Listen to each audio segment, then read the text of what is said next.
All right, welcome everybody to Elite Encounters, a Pathfinder 2e live play show. One of the things that makes us special as a live play show is that we combine the latest tech to give you guys high quality audio, video content while also playing with an old school in-person vibe. So we've got everybody at the table. We usually play with hand-painted minis.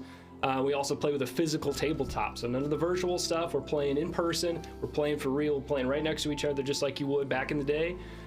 So welcome, thank you for being here. I do want to call out thank you to the Elite, those that support us either through Patreon, through liking and subscribing, through YouTube and Twitch, and also for all the likes, comments, shares on all of our short form content, whether that's Facebook, YouTube, TikTok, Instagram. We're blasting that stuff out there, so we really need your guys' help with the interaction on that to shove that through the algorithm as much as we possibly can. We really appreciate you guys.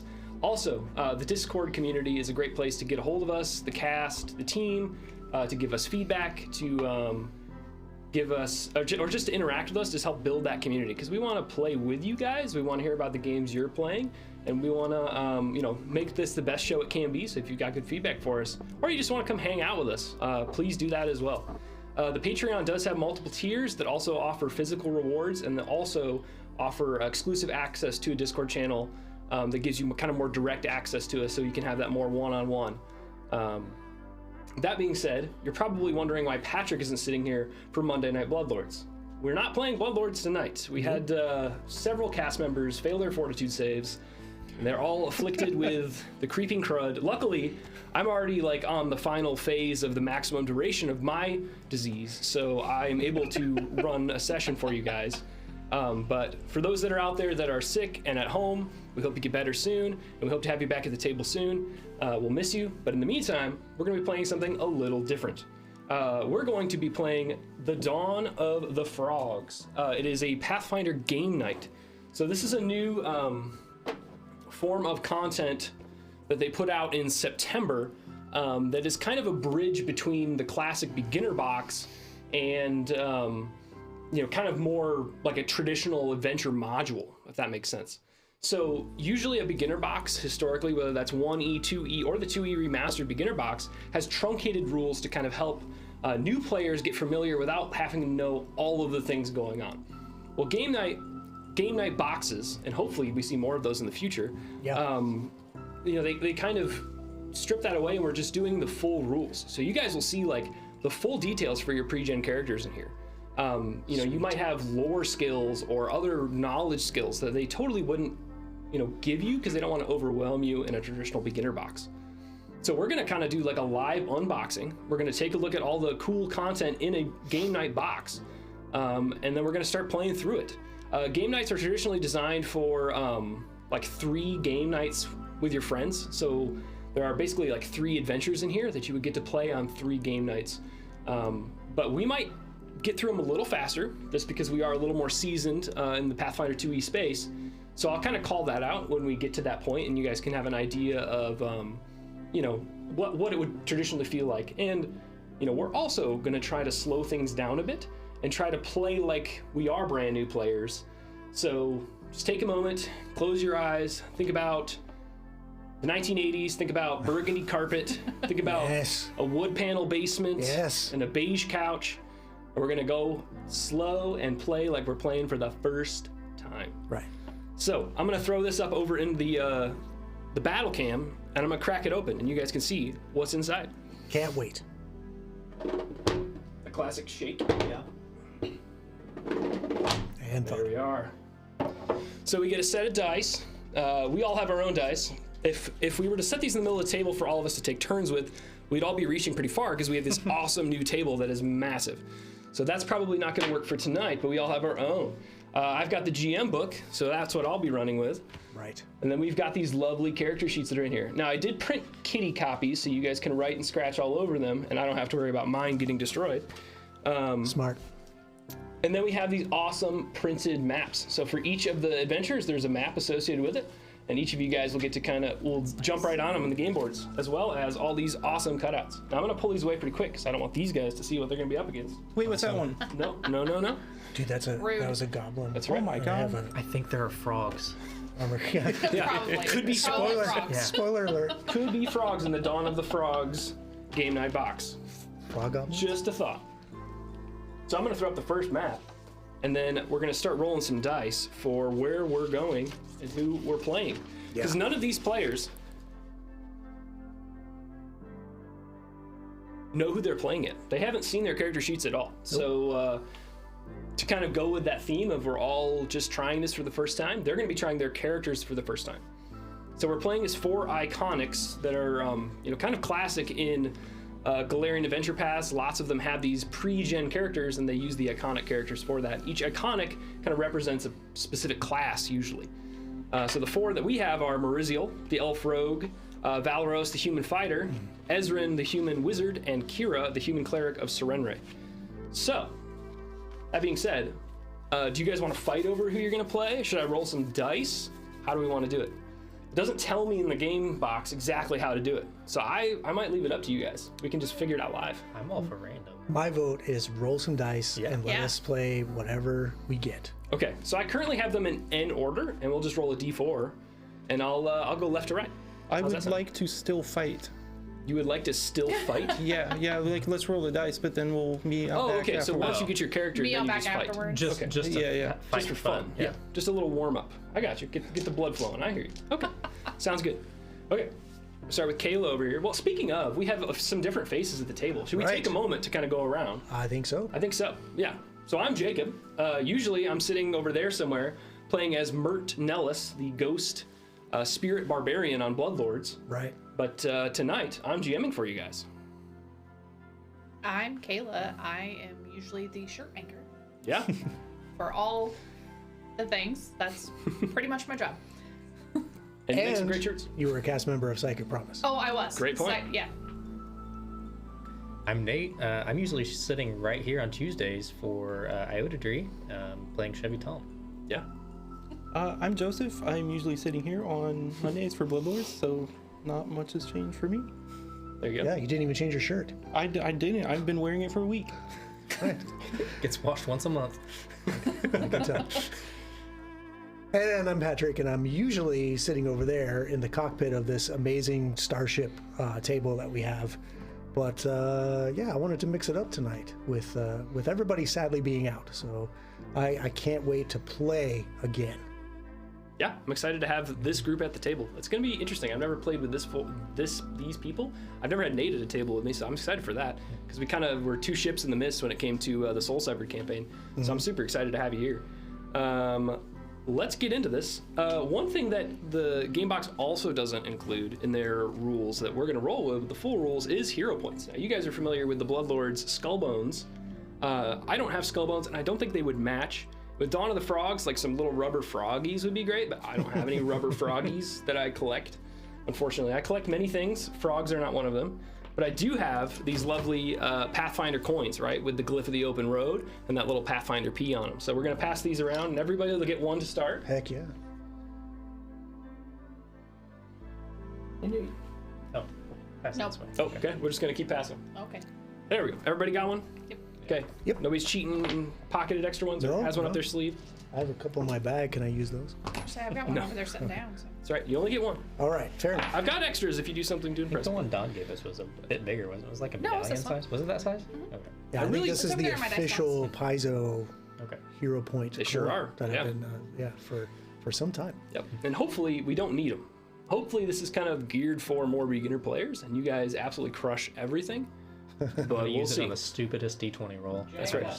What's up? Can we set one of those out on the map? Yeah, certainly. So you guys can kind of see what we're looking at. Yes. Yeah. So here's that hero point coin, Pathfinder P, and then there's that glyph of the open road on the backside. So very fancy little commemorative coins. You guys can pick them up off their website or anywhere when they're at a con kind of deal. But speaking of characters, I'm going to close my computer because we're doing this old school. I don't really need the technology to support me. I've got a book in front of me, and that's good enough. Love it. So I'm going to roll a d4, starting with Kit, and we're going to see what character you get to play tonight. 4. So in the back here, that would be Valeros, the human fighter. Nice. Excited Right to play up the my fighter. alley. Oh, great. Well, you're familiarizing myself. I'm going to roll again for Nate and see what we got. Ignoring 4. 3. So that brings us to Ezrin, the human wizard. Ooh, I like that. Yep. All right, last two. Joseph, let's see what you get. Are you nervous? I'm terrified. I'm One. I'm a little nervous too. That brings you to Mariziel, Oh, Oh, okay. the Elven Rogue. Okay. And then lastly, that would bring you to Patrick. You will get the Human Cleric, okay. Kira. I would like to turn in my hero point to make you reroll Reroll. all of the. Don't want to play characters. Cleric? Oh, okay. I will play a cleric. You have to pull a Much Path to Builder, my make your chagrin. own in I'll like fight the you. next I'll 10 fight you. seconds. I'll let you. I'll fight you. No. You want to trade? Okay. No, not really. No backsies. This is. I like that it was kind of randomized, so you guys will get to kind of play off type. I am excited because I never play these kinds of characters, so Yes. I can't wait to look stupid. I saw you get sad when I passed the wizard over to A little bit. Nate yeah, over a there. little bit. Yeah. Okay, so I want to go around the table. These neat little packets that they give you everything you need to play the game. So it's got your character sheet, and it also has like a little bit of a biography of who that character is and maybe how to play them and all their special abilities. So going the opposite direction, if you guys want to share the biography page, that'd be great. So Patrick, could you read that little blurb about Kira and who she is so we know who we're playing with tonight? Okay, so you're really taking me back to 5th grade and the read in front of the class moments. Yes, you can do it. Okay, here we go. Kyra was raised in a small farming village in faraway Kadira, where she was often taken to the local shrine dedicated to Saren Ray, the sun goddess. There she basked in the many stained glass windows and watched as the priestesses prayed or practiced their swordplay. These same priestesses later laid down their lives in defense of the small village. This sacrifice allowed Kyra to live. Kyra, Kira, have we decided? I don't know. I think it's Kira, but I'm not really sure either way. I like Cairo. That feels good. Like Cairo. I I like don't it. know. Yeah, I'll stick with Kyra, Yeah. maybe. I'm probably wrong. Actually, next Let one. us know in the Discord or in the comments. This sacrifice allowed Kyra to live, while much of the rest of the town burned. In the ashes of that shrine, Kyra swore to honor the priestesses' dedication and follow in their footsteps, becoming a cleric of Saren Ray herself. Kyra is driven by her faith and belief in Saren Ray, who teaches that compassion and peace are true virtues and that everyone deserves a chance for redemption. But those who turn away from this grace are given no mercy. Kyra embodies this belief, being merciful to those that repent and bringing swift justice to those who don't. After years of study and training, Kyra travels the world with her 3 trusted companions, bringing the light of Saren Ray's compassion to all the dark corners of the world. Definitely paints a picture. I love that stained glass windows of the cathedral and the city being burned. And also, we're going to be playing in a pretty dark corner of the world, so I'm excited to see Kira bring that light of Saren Ray. Let's give it a go. All right, Joseph, could you please read for me that little biography of Mariziel? Sure. Mariziel the Elf Rogue. Growing up on the streets of human cities was not easy for Mariziel. Elves who find themselves abandoned in this way grow up with a strange sense of self, never fully belonging, even with the other street urchins. Mariziel never stayed in one place for long, stowing away on ships to travel all around the world, calling dozens of cities home. Always on the lookout for her next adventure, Mariziel has always thrown herself into danger, counting on her skills with the blade to get her out of any truly dangerous situation. And even if it all goes wrong, she can simply slip into the shadows, off to find some other adventure. Mariziel tries to live life to the fullest.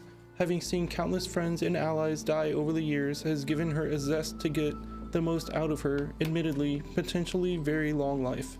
She is open and expressive with her emotions. No one has ever accused her of holding back her true thoughts. After wandering for many years, Mariziel has fallen into a small group of adventurers looking for wrongs to right and coin to be won, a situation that suits her just fine. How does that make you feel? What's your initial thoughts? It Said she's a sounds- half-elf? Is that what it said? No, it says elf. Just being an elf on the streets Just made her an not elf, feel yeah, like she in a could fit human in? city. Interesting. Yeah, it sounds cool. Yeah, and it I'm sounds excited doable. to see you bring her to life tonight. It sounds doable for me because, Because you're good at lying and cheating and betraying people. And you also grew Yeah. up as an elf on the streets. yeah, right. yeah. Yeah. Yep. That is true. Those are true things. Yeah. Elf and 8 easy. I got you. All right. As I continue to pull the stanchions apart from this lovely cardboard, Nate, could you please read us that biography there for Ezrin? I'll be playing Ezrin, the human wizard. The 4th son of an affluent spice merchant, Ezrin never dreamed of becoming an adventurer, but after the family business fell to ruin due to his father's corruption, he was left with little choice. At the age of 42, he ventured out to learn magic and see the wider world of Galarian. Learning that few would take an apprentice in his 40s, Ezrin set out to teach himself the ways of magic. Over the next decade, his travels took him to many faraway places where he picked up more than just a few spells. He gained a wider appreciation for the world and the people who live in it. Ezrin is evenly measured, willing to take a risk, but not foolish in his actions. He's compassionate to those he meets, looking to help them with their plight, especially if it involves corruption or families in danger. He is a skeptic, especially when it comes to the motives of others, but he has absolute faith in his own abilities, especially his magic. Today, Ezrin travels with 3 of his most trusted companions, moving from place to place in search of adventure and the coin to pay for the next leg of their journey. What a unique backstory. Yep. Kind of starting adventure late in life. It's a good reminder that, you know, maybe for those of us that have played the more traditional versions of these types of games back in the day, there was always a printed starting age, right? You'd roll a few dice and be like, oh, I'm 16. Oh, I'm 21. Yep.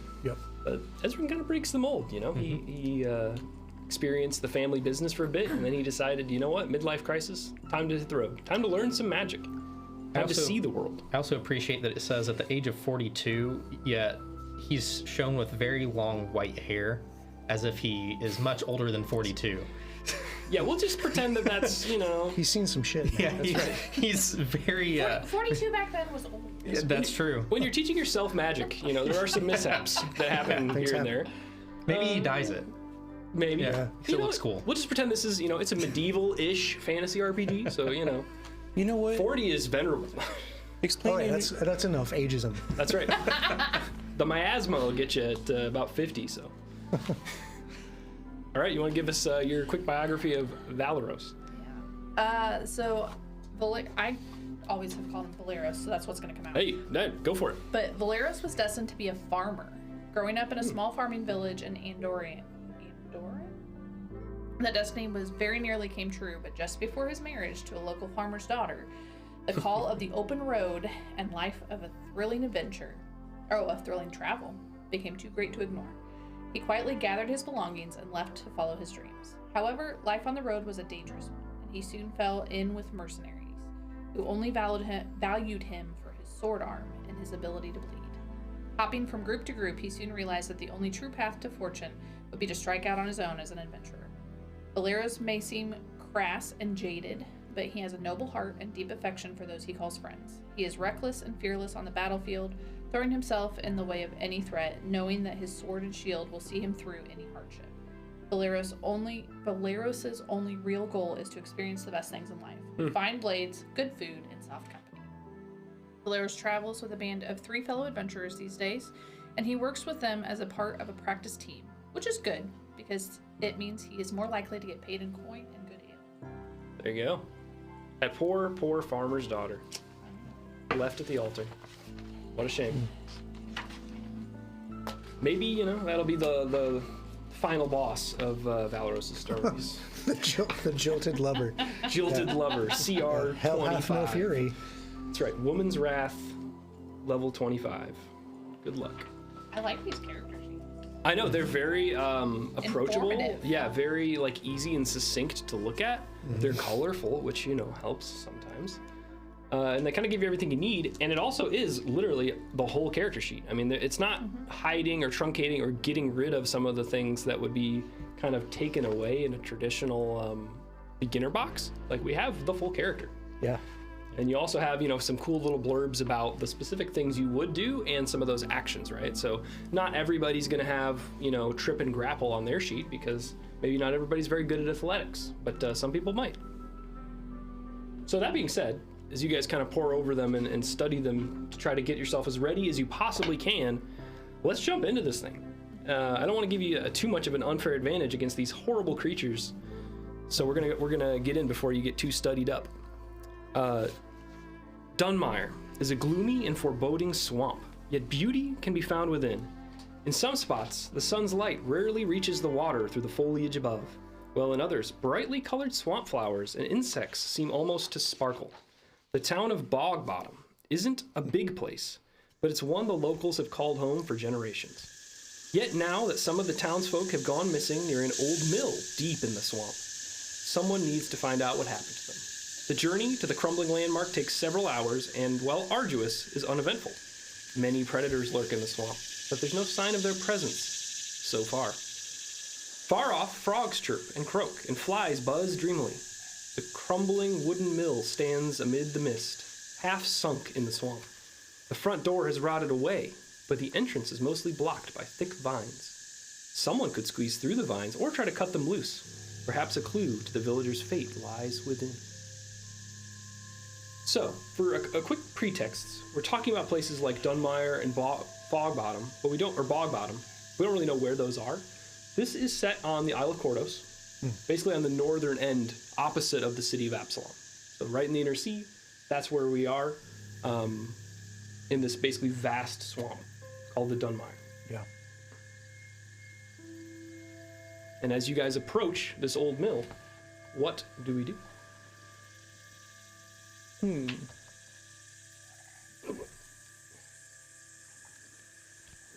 Be doing some smoothing out of this board. We'll see how the creases hold up. So I'm trying to take a look at the sheet and get an idea of what I would be doing in exploration mode, right? As we're That's a great approaching question. this. Yeah.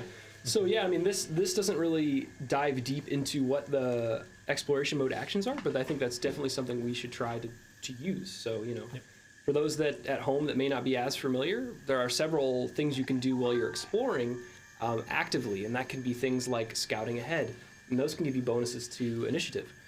You can be sustaining a spell. Like, let's say I want to keep detecting magic until I run into something magical. You can be defending, like our friend Damon here does that Joseph plays. Always walking around with his shield raised.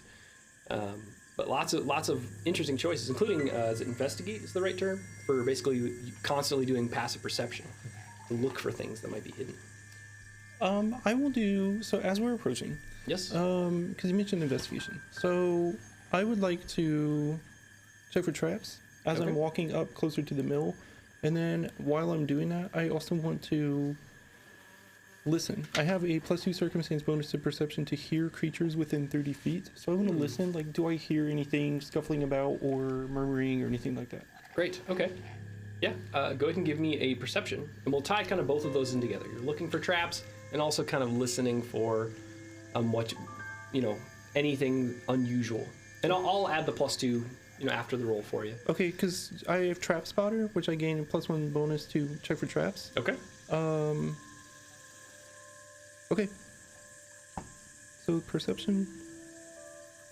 So it's 24 with my perception, so 25 on the traps and 26 Six. on the hearing. It's a killer first roll of the night. Yeah. So you've got a modifier on there, right, that tells you basically what the bonuses you add when you're rolling perception. And you roll your d20, and that gives you what you got. And because Mariziel is, a rogue, she has some extra special abilities for spotting traps and for listening to certain things.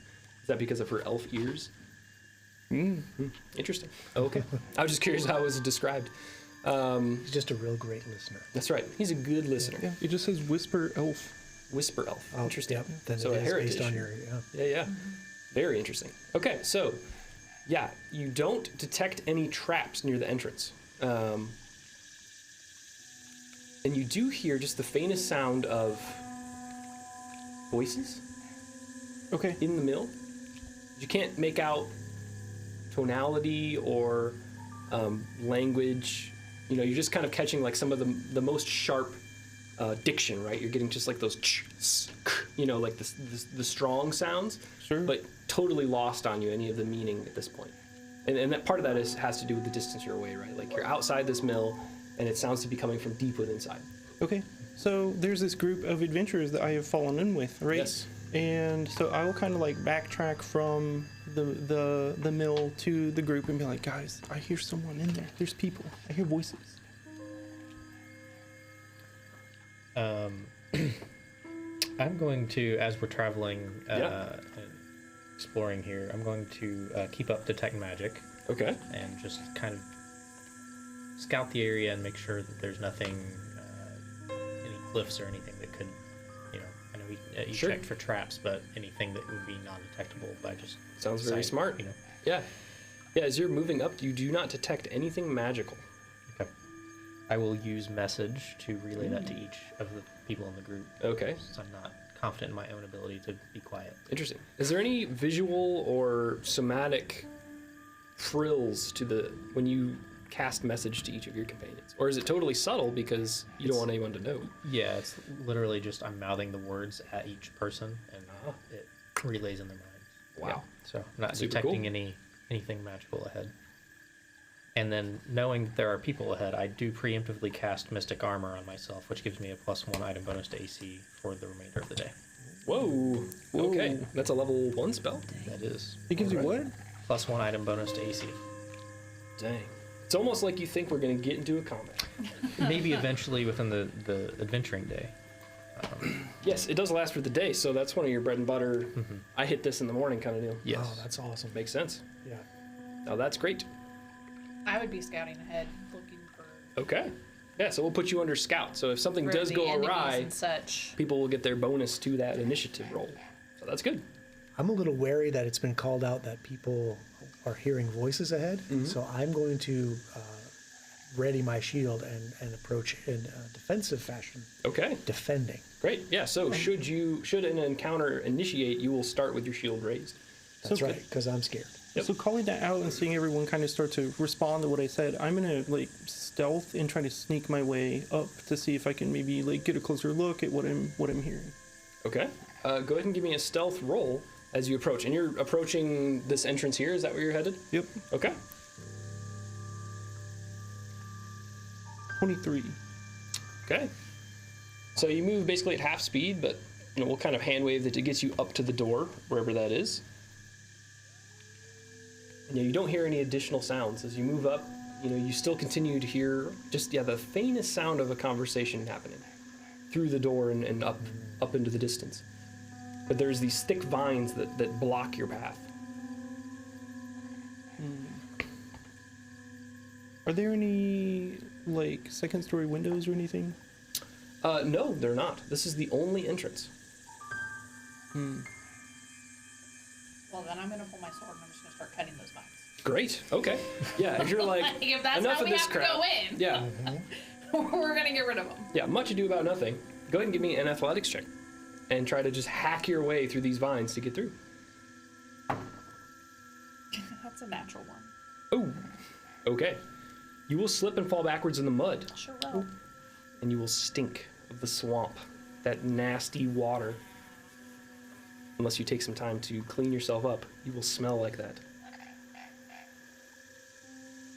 Unfortunate. Can I try to like grab the vines and pull them to the side? Yeah, why don't you give me an athletics as well? That's what you're trying to go. 10. Okay. Yeah, you try to like wrap your arms around them and maybe your hands slip. You don't fall down or anything, but you struggle to pull them apart enough and they kind of rebound back right to their like initial, orientation. As soon as you let them go, they snap back into place and you're not able to kind of hold them open for anybody. So, can I get up and try again, or do we need to wait and see We'll what let them these two both do? try and then we'll circle back to you. So, So this wall of vines are basically just blocking this whole entrance. And we're hearing the voices beyond this wall of vines. yep. We've tried to just pull on them. I'm gonna draw my scimitar and just hack them. Okay. So go ahead and give me an athletics check. Try to chop these down. Athletics, you say? I give you the help action by casting,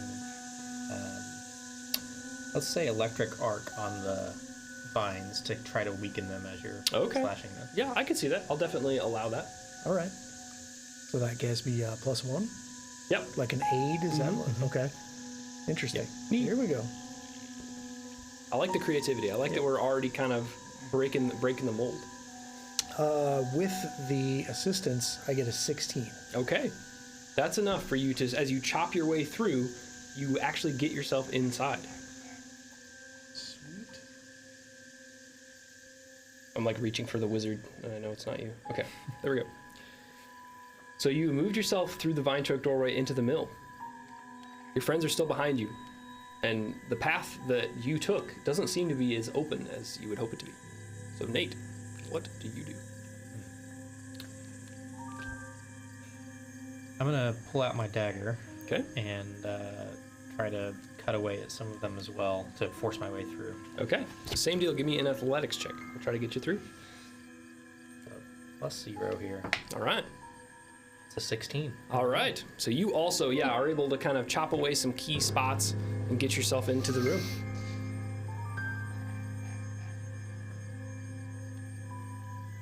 Brings us back to you. Good. So it's open now. I can just walk in. It is not. No, because they did not critically succeed. It is still blocked by vines. All right, I know well, that doesn't okay. necessarily make sense flavor-wise, but this basically says only a critical success will open the way for your fellow They're companions. just so thick, we have to just keep hacking through them. Well, how does a 21 do? A 21 gets you straight through. Yeah. It is not a critical success, though, so you'll also be in there. Man, These are some tough vines. I know, guys. This isn't the beginner box anymore. It's right there. So with even though it hasn't been cleared enough for me to walk through, with the small openings that have been created, can I Yes. try to athletics to like maybe dive my way through, or That sounds more like an acrobatics check. Acrobatics, Is that's that what what I you're meant, going yeah. for? Yeah, you could certainly try to do that. okay. 23. Perfect. Nice. Yeah, so you lively dive your way through and kind of like the classic like laser maze flashback, and you get yourself through with no problem. I want to ask, what kind of marching order do we usually like to be in? Because that tends to make a difference. I like to be in the As front. I smooth out the creases on this map to hopefully prevent things from falling over. Okay, so we'll put you in the front. Let's see. I like to be Kira protected came by through my first too, party. right? So maybe you two in the back. I would like to be as like concealed as possible. Okay, so just right on the other side of the vines. Perfect. All right, you guys have successfully completed your first, it's not really a hazard, but obstacle or check. nice. So we're going to move forward. Now we level up, right? Level 2. That's right, level All right. 2, Awesome. level them up, free Great. archetype, ancestral paragon, all the things. Yeah. Awesome. No. So, now that you're inside the mill, the floor inside the old mill has rotted away, and a massive millstone is sunken halfway into the muck. A sagging staircase nearby leads up to the floor above. Suddenly, the mud stirs as a trio of dog-sized swamp beetles erupt from the filth. And we'll roll for initiative. Oh, yeah. Here we And go. you said you were scouting, so that'll Yes. give everybody a +1. Oh man. Let's try this die over here. Me too, buddy. All right, and I've got to roll some initiatives for my creatures as well. That's not their footprints. Foot stomps, is it? Yes, that's the mother one. You haven't seen. She comes in round 3 of the combat. No, not that bad. Yet.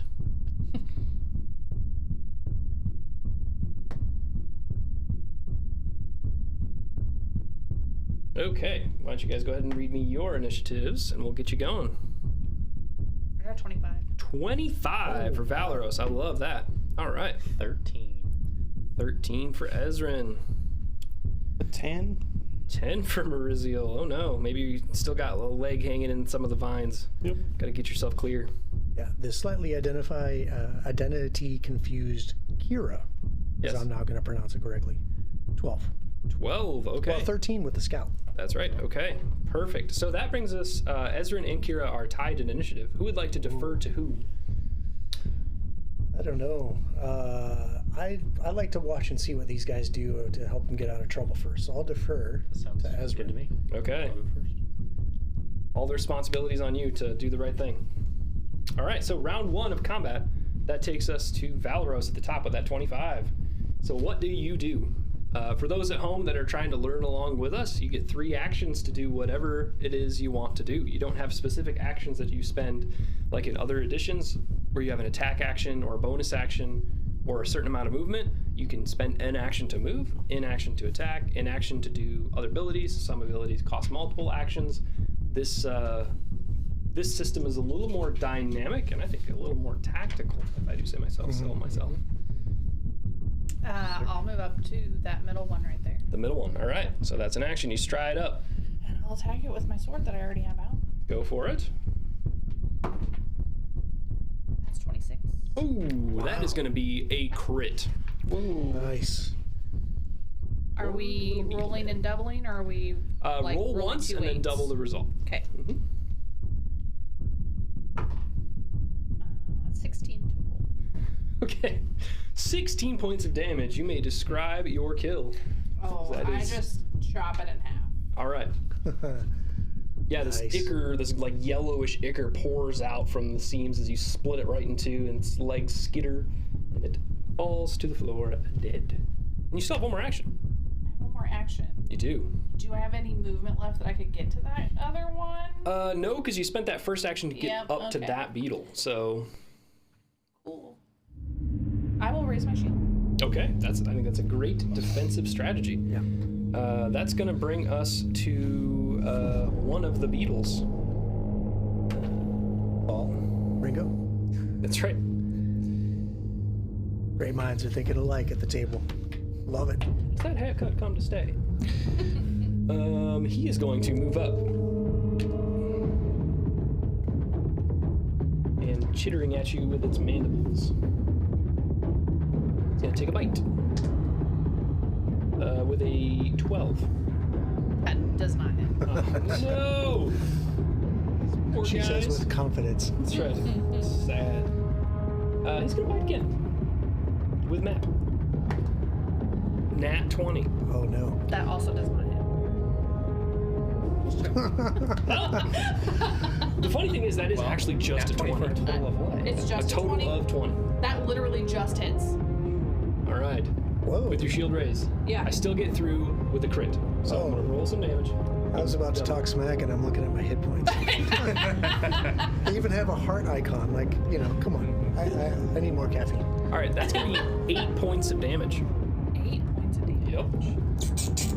It's basically maybe you had your shield raised, but they come in low on one of your ankles, Yeah. and right, Little ankle right between the biters. greave. Yep. Okay. That brings us to Ezrin. All right. I would like to move so that both of these are within 30 feet of me. Ooh, okay. We can probably make that happen. Yeah, if I can kind of split them. 5, 15. My movement is 25 feet.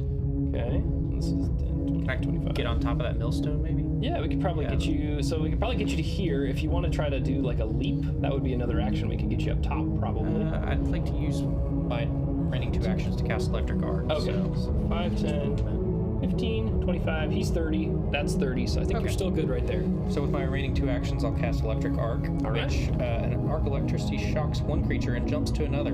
Pick 1 or 2 targets within 30 feet. Okay. Each takes 2d4 electricity damage.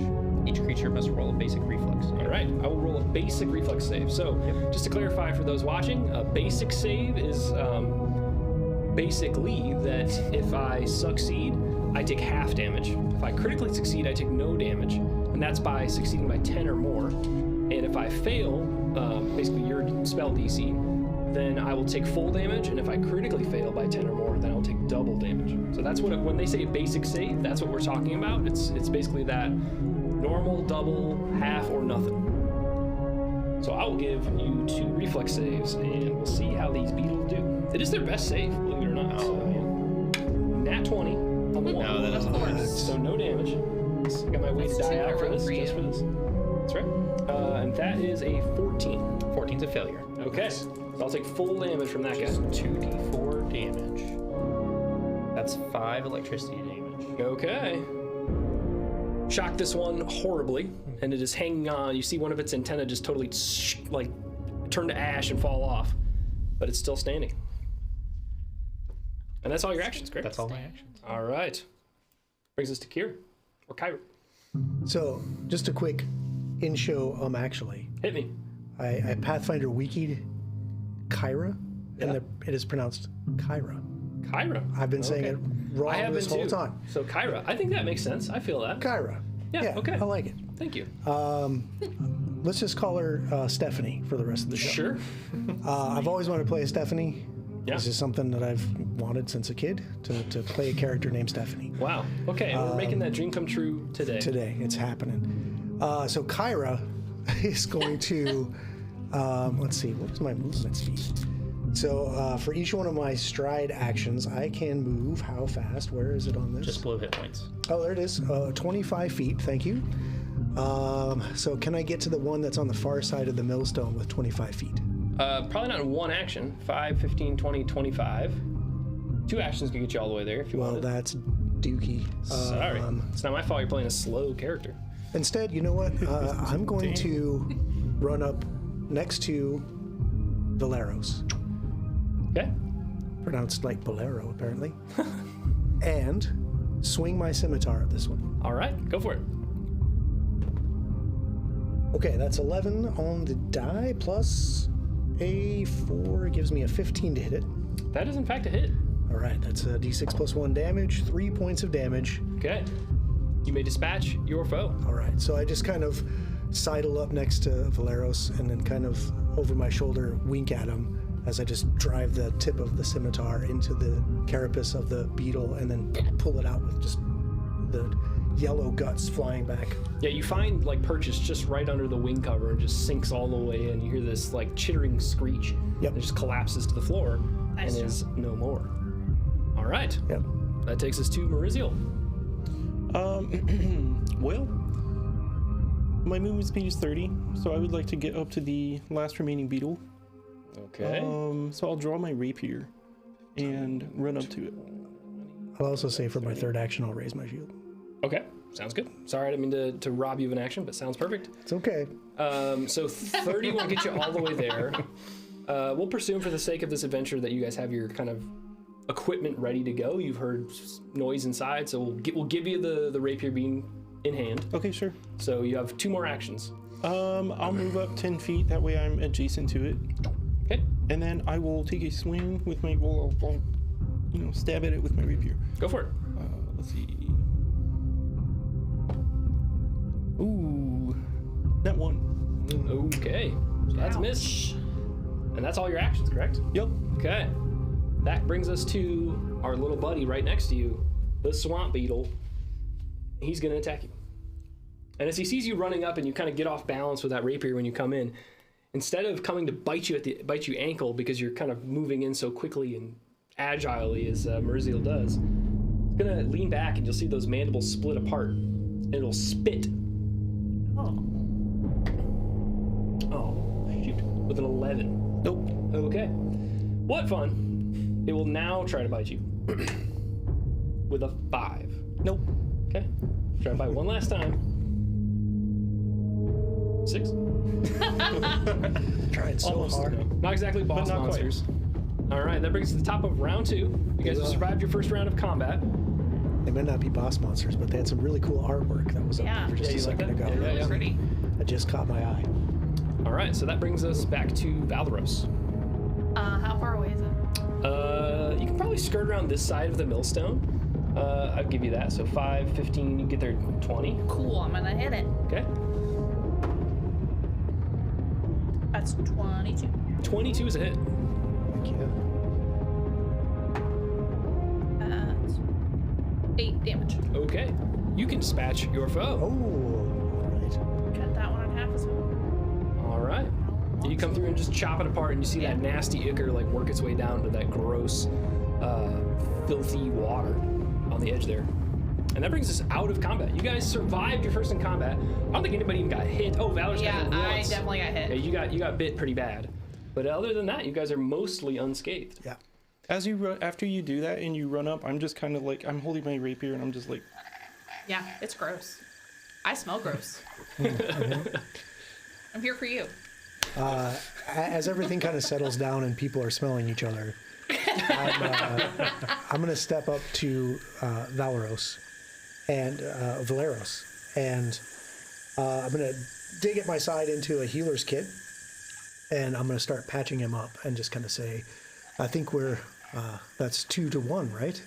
So I think you what do we? I owe you 2 drinks. You owe me 1. Sounds great. All right, and I'm going to try a medicine skill check All right. to heal them. Now, I'm only trained in medicine, but I do have the healer's kit, Sure. and I'm going to attempt to roll to see if I can't give you back some hit points. Let's see what I can do here. So this is treat wounds. All right, let's go. The train DC is a DC 15. All right, so I ended up with a 20. All right. So that's a success. Success. And that'll give her 2d8 back. 2d8. Okay. All right, here we go. And you were down 8, so let's see if I can get this 10. There you go. Back to max. Back to max. All right, like it was nothing. So you guys have to spend a few minutes Nice. doing this, though. This isn't something that happens instantaneously. Right. And as you guys spend this time, you do still hear that voice upstairs talking. And now that you're a little closer, you might be able to hear a little better. If you guys want to give me some perceptions, you might be able to hear. Ooh, 27. Wow. 16. Okay. 21. So, Maurizio, because you were really like keyed in on it from the get-go, and you're continuing to listen, you do pick up the voices are having 2 voices are having a conversation, but it's not in any language that you know. Not common, dwarven, elven, nothing like that. It sounds low, rumbling, and guttural. Interesting. Yep. I'll relay that to the team. Like, I don't understand. I don't know this language. It sounds very, very low. What was your result again? 26? 27. 27. The 27, you know, it sounds almost like croaking. Croaking. Yeah. Like, there's... It sounds like croaking. Some kind of... Almost sounds like some kind of creature. This low croaking sound. Well, we have come through the swamps. I'm sure you're not hearing the frogs everywhere. It's definitely... It sounds like they're conversing. It's a language I don't know. I don't hear it. Don't hear. Yeah, well, I think that takes us back into kind of our exploration mode. Would I know of any creatures that speak in sort of croaks? or anything? You know, Could I that's a give good you, question. Why don't you give me... I have a lore academia. If that would Let me see if they give a specific one here. I'm curious. They might not, because you know this book is kind of elementary. But I would give you a society. Society, if you got that on there. That is a 16. Okay. Yeah, that's enough to know that there are a few different types of creatures that do speak kind of weird, croaking, low, guttural noises. And given the region that you're in, you may even have seen a few in Bog Bottom. They could be boggards. Boggards are, you know, basically frog people. I'll relay that here. So there are certain creatures that speak in croaks, so you might be onto something there.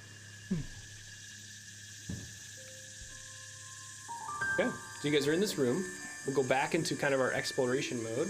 We're doing the same things we were last time. Yeah. Okay. Detect magic is up. How dark is it in here? Is it like We're just gonna assume normal light conditions okay. just for simplicity's sake. Okay. I think just it's daytime, so we'll, you know, allow enough light to get through the various cracks and crumblings. okay?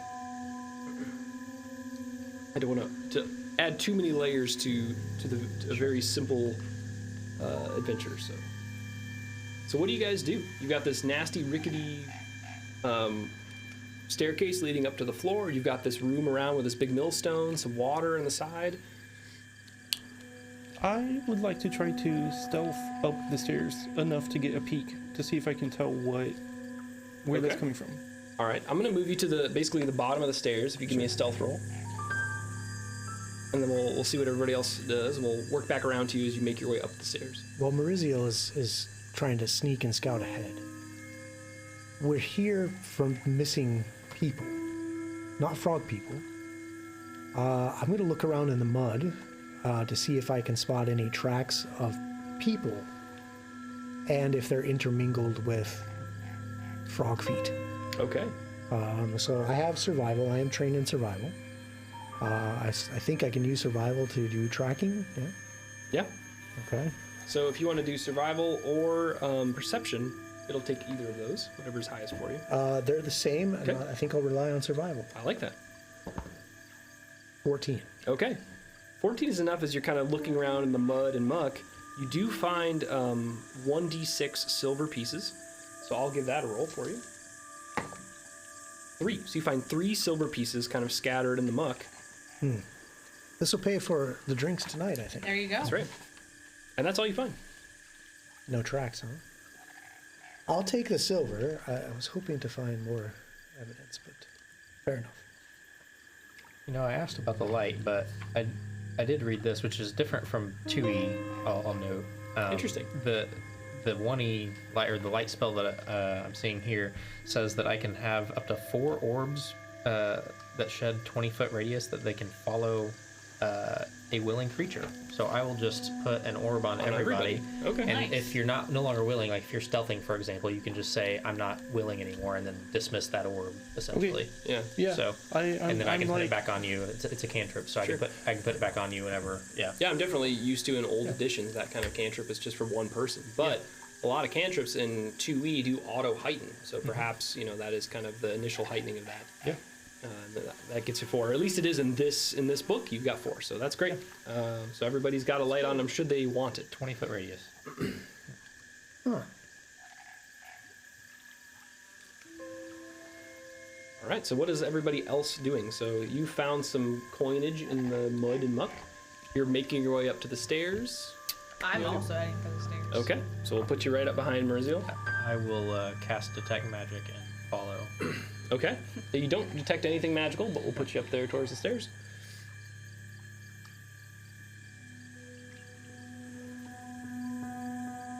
I'll message you and say I don't detect anything magical. Feel free to move.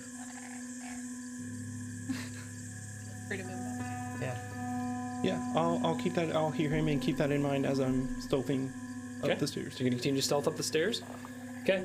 So as you move your way up these stairs, they're basically very rickety, like almost wet and slimy. Think of like almost like a wooden dock, And there are parts of the staircase that are actually like very poorly held onto the stone wall at this point. So as you make your way up, you feel some of the boards become even like softer and creak under your weight. You almost feel it start to pull away from the wall as you come up. Go ahead and give me a reflex save. A reflex save. Yes. Okay. I have my stealth roll already, so I'll set that off to the side. Don't look at it. Okay. Okay, let me find where reflex save is on this character sheet. Oh, here it is. Okay. 12. Okay. With a 12, you fail. You slide off as basically you lose your footing, go over the guardrail, fall down into the mud below, Dang. splat, and you will take 2 points of damage. Now Okay. you smell too. But did you do it stealthily? I did do a stealth roll, so does that just doesn't? Yeah, did I do it stealthily? I don't think you got far enough to do anything stealth or otherwise. When you fall face first in the mud, I don't see how you catch yourself and land silently. That's right. Do I stink now? You do not stink. Valor's the only one that stinks. Okay. Rude. That's all that matters. Yes. So, we'll kind of keep going in this order we were in. Kyra, what do you do? Now that you just saw your friend fall and faceplant off the stairs. I kind of, hearing the thud, like, turn to look over my shoulder and shake my head. Thought you were more careful than this. And I'll kneel down next to them and kind of assess them to see if they need any healing, and seeing that they basically just kind of, not too horribly hurt from a fall, a small fall. I just kind of grip your hand and pull you up. Just be more careful. I'll take your hand and pull myself up and be like, it was slippery. Okay, so you get yourself back up. We'll come around to Valoros. Now, Valoros, watching Merziel go up and kind of observing as they go and the places they step, you do notice that there's a particular section that looks untrustworthy. So there is a chance that you could probably just step on a couple reliable steps and give a big jump and skip those few that are the most rotten. You might be able to get your way across. What You do I don't have to do to do that? You can give me an athletics check if you want to try to jump across.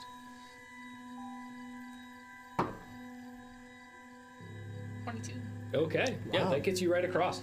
So you're able to jump your way up onto the top of the steps. We're basically going to pull you off the map because you're making your way upstairs. Oh no, I disappeared. That's right. And you're going to go fight the boss alone. Okay. Honestly, the rolls you've had so far, I wouldn't put it past you. You might be able to pull it off. But we'll save that for another night where we can experiment seeing how solos handle full scenarios. That'd be fun. All right. What do we do, Nate? Do we see any, like, sort of vines or like rocks that I could like maybe grab a hold of and like try to, pull myself along. I don't feel Sure. too confident in leaping. Yeah, instead of giving yourself like a that. massive leap, maybe you Yeah. just kind of scrabble along, or maybe Yeah. just rely on the handrail more so Sure. to protect yourself. Yeah. So if you give me an athletics check, I can try to get you across. That's a 4. Oh, 4 total. no. 4 total. 4 on the die, 0 on No. athletics. Okay. So as you're trying to like get up the wall to get past, you also fall down into the mud, and you'll take 4 points of Oh damage. no. That's like all my hit points. Yes. If it was in the 80s, it would be all your hit points. Yeah, for real. Okay. I'll bring us back around to Mariziel. You've gotten yourself up in the mud. Yep. Kyra's helped you up. I'm kind of shaking the mud off as I'm gonna attempt to now that I've identified the rickety area of the staircase, I would like to try to acrobatics, like maybe leap over Sure. that area. I would take an athletics if that's okay. Since you're not necessarily trying to like tumble, you're using your physical strength to jump. If that makes sense. Because Actually, Jacob, it is odd because in second edition, athletics kind of takes some territory from acrobatics, I think, traditionally. Actually, Jacob, Yes. that's not okay. Oh, well, I'm sorry. I'm the GM and I'm in charge. Wow. That's a Dang. We can say that? I guess. I just 19 did. It worked. I don't know. 19 athletics. All right.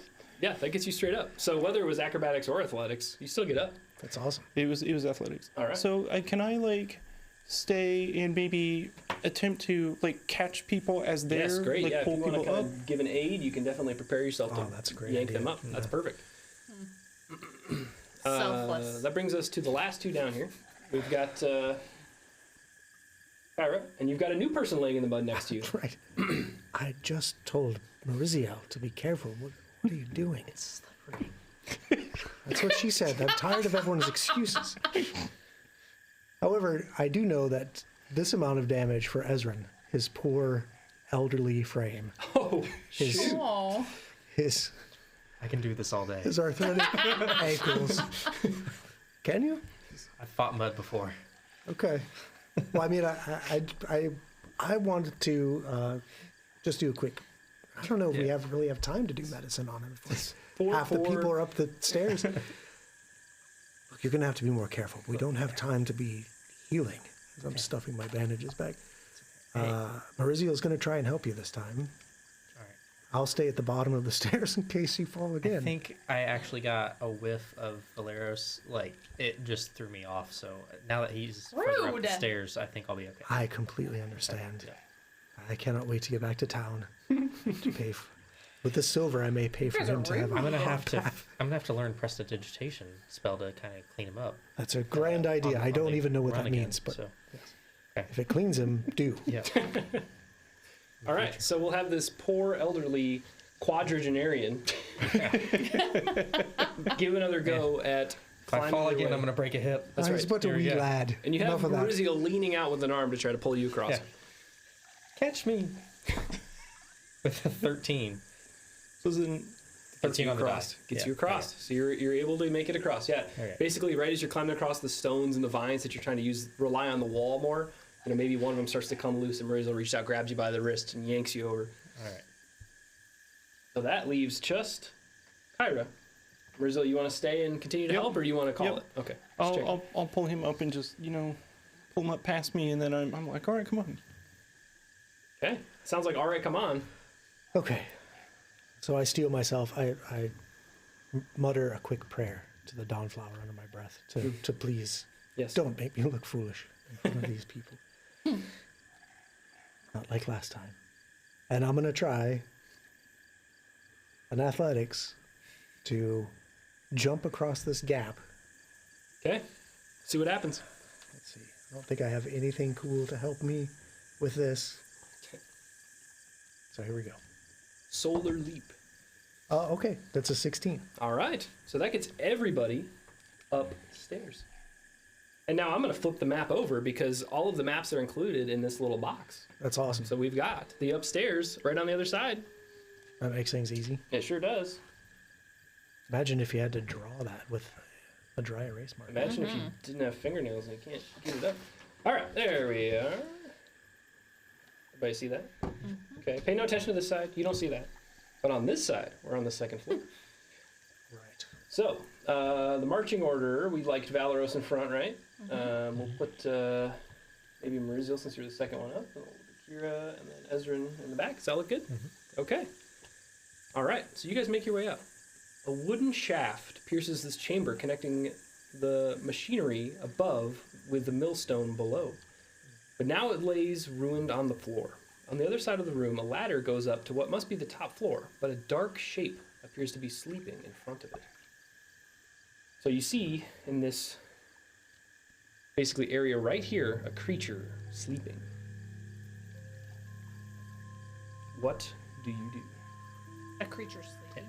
There's some dark figure laying there. Do I know what that creature might be? I don't think you're quite close enough to know. You might have to sneak up a little bit to see. I would like to try to sneak up a little closer to see if I can identify it. Okay, go ahead and give me a stealth.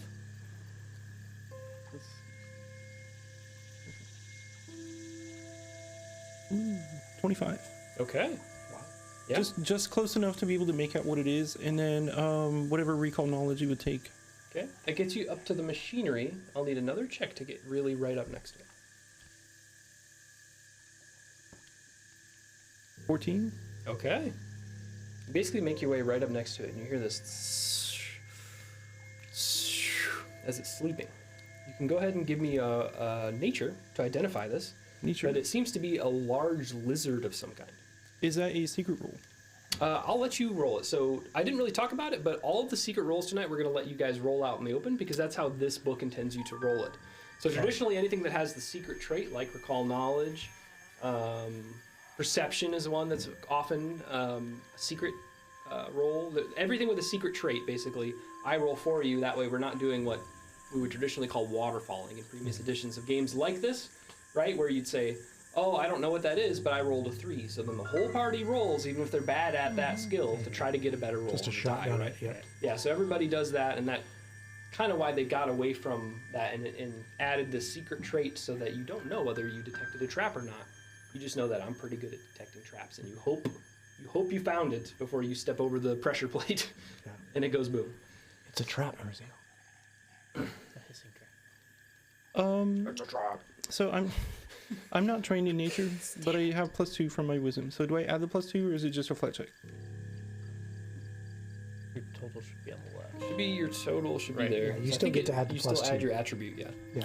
Okay, You so just don't even get though a I'm not trained proficiency. in nature, I still add my wisdom. Okay. That is a 9. on Okay. nature. Yeah, you're not quite sure what this thing is, but like I said, it does seem to be some kind of large lizard. Okay. Message spell. I'm gonna message you, and as a reaction, you can reply to me silently. Oh, really? So I'm gonna message you and say, "What's it look like?"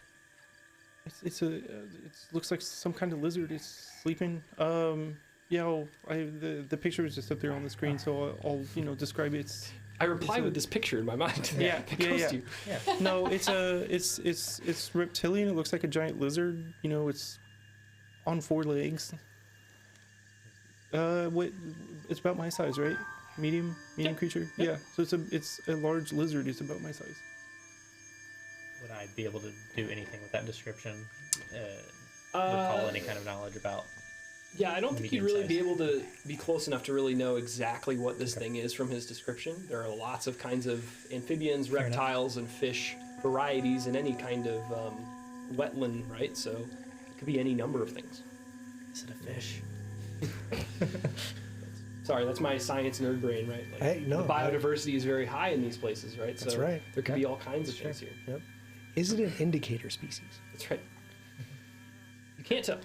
Not from here. Predator or prey? That's right. And you can't quite see its dentition while it's sleeping, so you might not be able to know what kind of thing it preys on yet. But it looks big enough to be a threat for sure. All right, so I think the only two that haven't gone is Valeros and Kyra. So what would you guys like to do? What's the stuff laying in the middle? Basically, this is like some machinery that's was initially attached to the millstone that's kind of fallen apart. Oh, okay. So you have to kind of work your way around it. Yeah. I don't know. Are we gonna let us sleep? I don't know. Is it gonna wake up when I walk past? Sleep. Because my stealth is. It's blocking our path, right? It's not necessarily physically blocking because it's laying here in a nest, and here is the ladder. So it's not physically blocking it. However, you will all have to be able to sneak past it. Cool. I'm gonna try and go over there. Okay, stealthily? I mean, sure, we can try that. Okay, I mean, why not, right? Go ahead and give me a roll. 15. Okay, that at least gets you around the edge of the machinery. You can give me one more if you want to try to get all the way up to Marizio. Yeah, that's a 10. Okay. So as you make your way a little closer and a little closer, eventually its head raises up and looks right at you. You see that forked tongue flick out. And we'll roll for initiative. The girl, her name is Joanna. That's She right. likes eggs. Oh, Would I use my- Is that a Rescuers Down Under reference? Sure is. Wow, deep cut. Woo. I was not ready for that reference tonight. Sorry, I'm too old for that. That's great. Would I use my stealth mod on this one? Yes, you were stealthing, so you can use your stealth for initiative. Okay. Very Do I cool. have to use my stealth for initiative? Yes. I do? Crap. Yeah, I'll have you use it because that's the activity you were doing. It is. I'll the be activity I was mean doing. GM for a moment. Oh, you're right. You love it. I do. I mean, come on, you saw the way you guys took care of those beetles. Yeah, you gotta we're- give me like a little bit of a chance. That's what I was got doing. this. Okay. At least attempting to do. We got All this. right. So I've got my initiative for my friend here. So what is your guys' initiative? 13. Okay. 22. 19. 26. So 19. I've seen this happen so many times before with these two. Let's go, 26. Sorry, Ezra's was what? 22. 22. All right. Thank you. Oh boy. Okay, round one. That brings us to Kyra. So I was prepared for this because I've seen this over and over where Marizio sneaks up and is foot padding her way in various And then I situations, crash through. and then Valeros bumblebee stomps right up in the You mix. guys have been through the thick and thin together, and you know. Yes, you've we have seen this traveled together routine for before. some time, even though we're still level 1. Listen, it's hard to move, and the armor that I'm wearing. Oh, I get it. Yeah, I get it. However, I do know that the two of them, when faced with one foe, can usually handle it. So I'm going to delay and see what happens. with that. Okay, yeah. So we'll put you into delay, and then you can decide to step in at any point, unless we make it through the entire round, and we'll have you come back to it, Sounds staying good. where you were. Yep. So that brings us down to Ezrin then. What do we do? You see this head lift up from that shadowed figure, and it's now looking directly at Valeros. This is within 60 feet of me, correct? I think so, actually. Let's see. 10, 20. Yeah, I think you're good. Okay. About I'm going to 50-ish. cast 2 action days Okay. on the creature. That's a will Save. Yep. Wow. Okay. Basic will save. All right. Things that they're very, very good at. How about a 10? That's a failure. Aw. So it takes 1d6 mental damage, Okay. and so that's 5 damage. It also Okay. loses its first action on its next turn, and it can't use reactions until then. Oh no. Neat. That's not good for me. So is 5 damage and slowed 1 effectively. Is it? Essentially, yes. Okay. Sweet. That's 2 actions. With my remaining action, can I use my crossbow to attack? Sure. Yeah. All right, that's a +5 to hit. No map on this, right? Because the will Right. save is not Yep, an it's a attack. save-based Okay. spell, not an attack spell. So great call. So, that's only a 13. Yeah, that's going to be a miss. So that sails off, and you hear it ping across that stone wall as it sails wide. And that brings us to Merziel. All right, so check this out. Surprise attack. I'm ready. Surprised. I'm ready. Surprise attack. On the first round of a combat encounter, if you roll the stealth skill for your initiative roll, which I did, creatures that haven't acted yet are off guard against your attacks. So then, off guard, Yep. I have sneak attack. You deal an extra 1d6 damage to off guard creatures when you strike them with a fist, a melee weapon with the agile or finesse trait, a thrown dagger, or a ranged weapon. You can make a creature off guard using the surprise attack ability, which I intend to do so, if you're using stealth, or if they're flanked between you and your ally. So, I'm not within range, right? Like, so I'd have to step You'll forward. have to step forward. Yeah. I will step adjacent to it. That way I'm positioning myself, like preparing for a flanking position with Valeros. So you want to step diagonally, maybe? Yes. No, right next to it. So move up one closer to the wall. Yep. So Right you're there. actually going to stride and get all the way up against the wall. Okay. Sure. Yep. And then yeah, that's my bad. No, you're fine. And I will take a stab with my rapier. Go for it. Please miss. Yes. And it is off guard. 25. Jeez. It's all Even though, yeah, the off guard won't even matter. That's a crit. Yay. Heck Okay. yeah. So then it's. Keep in mind the precision damage will not get multiplied with that 1d6. I'm sorry. What? The precision damage will not get multiplied. That gets added. So your base damage, double it, then the precision. Gotcha. Okay. So that's 3 plus 4 is 7, 14. Plus the surprise or the sneak attack is 6. So that is 20 points of damage. Whoa. Okay. Go ahead and dispatch your foe. Oh, show off.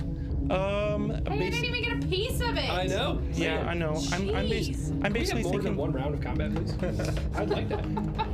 I'm basically thinking like some kind of like cocktail sausage or something. Just like when you stick a toothpick through it, just basically just like sticking it all the way through it, maybe into the floor behind it, and it just.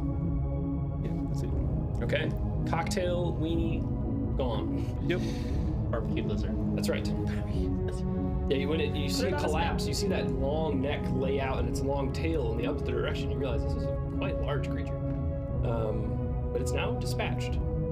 And when you land that final blow and you hear it kind of like snarl and collapse, the muttered voices upstairs stop.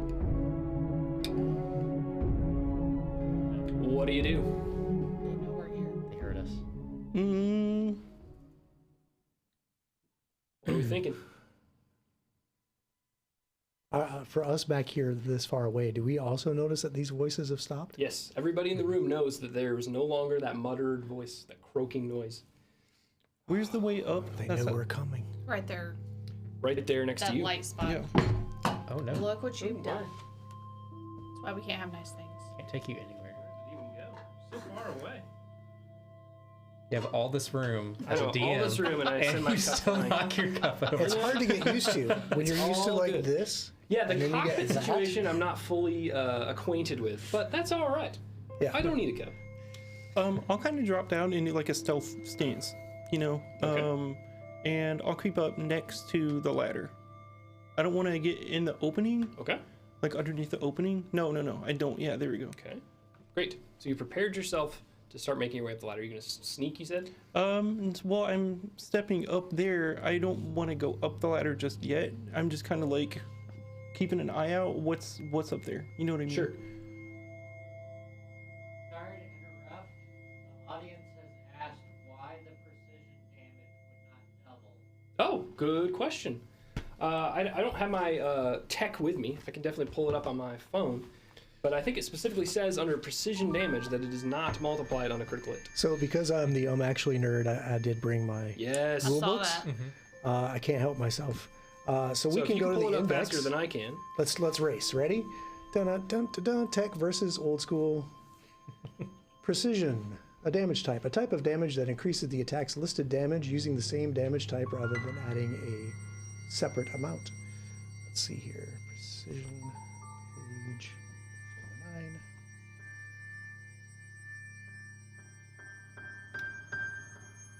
Curse my cold old fingers. Oh, when you hit the ability that grants you precision damage, you increase the attack's listed damage using the same damage type rather than tracking a separate pool of damage. Some creatures are immune to precision regardless of the damage type, and often amorphous things that do not have vulnerable anatomy. 1d6. It would take the rest of the piercing damage from the strike, since precision is always the same type of damage and the attack is augmenting. A creature that is resistant like a gargoyle would resist only the dagger's damage, not the precision damage, even though specifically not resistant to physical damage. So, there's the nothing audience may be right that the actually live is that it does get doubled. The only thing that I see that doesn't get doubled is anything that would be like the deadly trait or Mm. something that only occurs Yes, on a because it crit. specifically says does not get multiplied on a crit, like deadly. Yep. Yep. Fatal does. Interesting. So you did an extra 5 damage. You yes. know what? Now it's Actually, extra dead. You said deadly. I forgot to roll my deadly D8. Oh, so that and rapier is also deadly. You should roll that D8 and tell us. Roll that and tell me how extra dead Yeah. this monitor lizard is. So, 1 sec.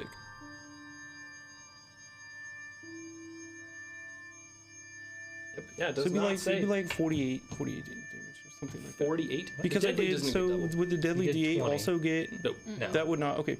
Yeah. Point is, it's very dead. It's Yes. even Very better dead. than it was before. Yes. But just to clarify for the audience, thank you guys for the catch.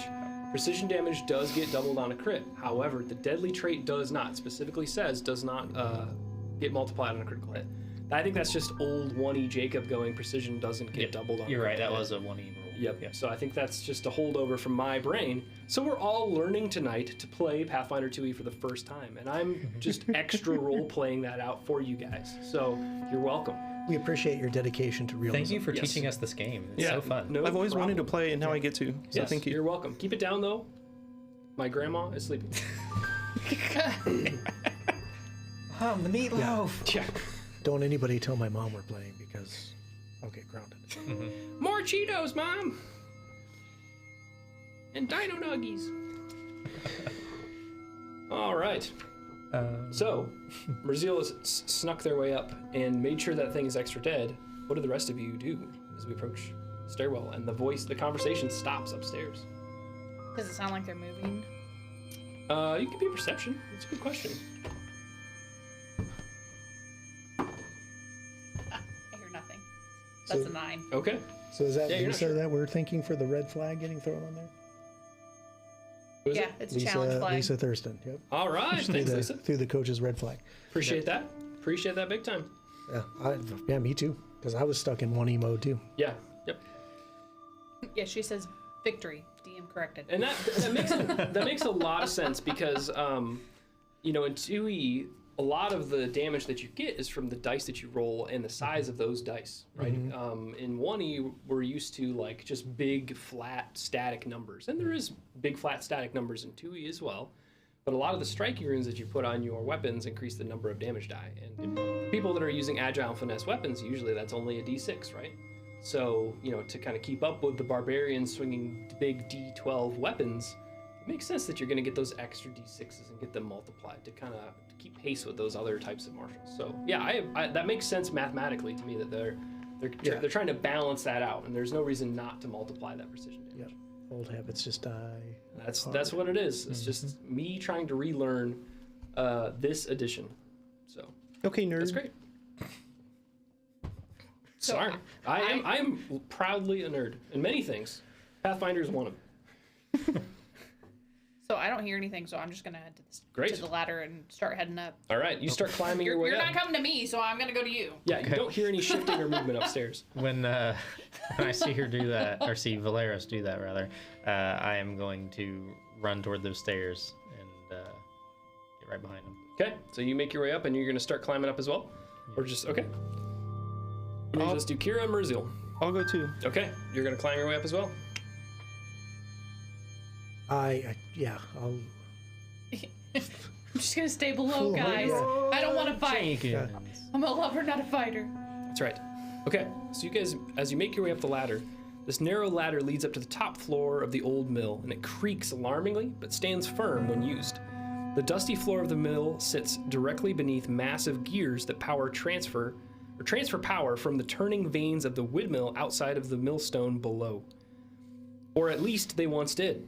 Now, the chamber's in ruins with broken pieces of its large gears scattered around with several holes in the floor.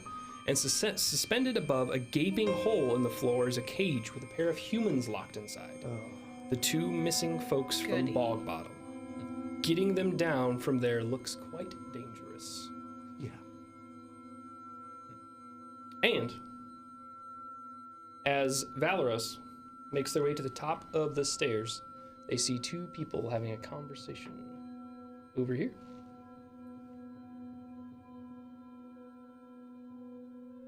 What do you do?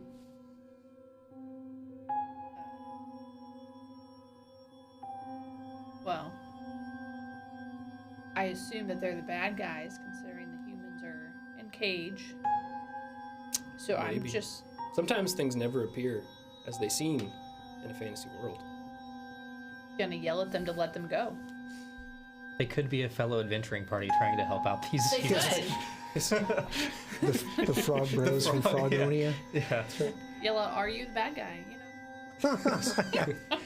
Battle It's just standard Take me to the BBG. law enforcement technique.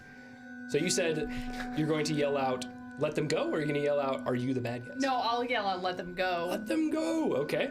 So you shout that, and they both turn and cock their eyes towards you, and you see one of them kind of lick their lips with this almost abnormally long tongue, and you see these little razor-like teeth. And we'll roll for initiative because you hear her shout, and you all kind of prepare for what's about to happen next. You know, I don't know about you, but that sounds like standard bad guy body language. That's, So- I'm pretty sure that they're the bad guys. Yep. I got this, guys. 24. Okay. 21. 20. All right.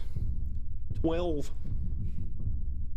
I got all my good rolls out early, and Yeah. You know, initiative is not one that you need a good roll on, though. It's when you're rolling to hit, which Well, you did. When you're the rogue with the Well, that's true. stab ability, whatever it's called, sneak attack. And when So- you're the person climbing up the ladder by themselves, it also might behoove you to go first. Yeah. That also might be important. Currently, I'm second, so. For now. Ooh, okay.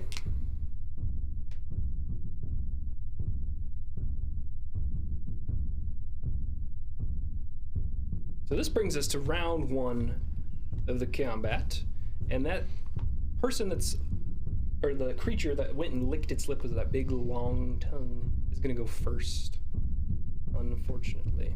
That's rude. Look Oh at that. man, that is. I'm not seeing that being downstairs still, but that's a pretty scary. Yes, that is Valoros's view, and it's not looking good. It's like a frog cosplaying as a Ninja Turtle. Yeah. That's pretty good. Yeah, Patrick, you don't usually get to see the monitors like this, do you? Not well, depends. Not usually, but I also typically provide pictures, so I know what they look like. You know what's up. Yeah. Yeah. All right. So that creature is going to run towards you, or maybe it won't. Let's see. It's got some things up its sleeve. Oh no. And I didn't like pour over this book either because I wanted everybody to feel kind of fresh. So Yeah. I might see something here that I go, oh, he's going to do that instead.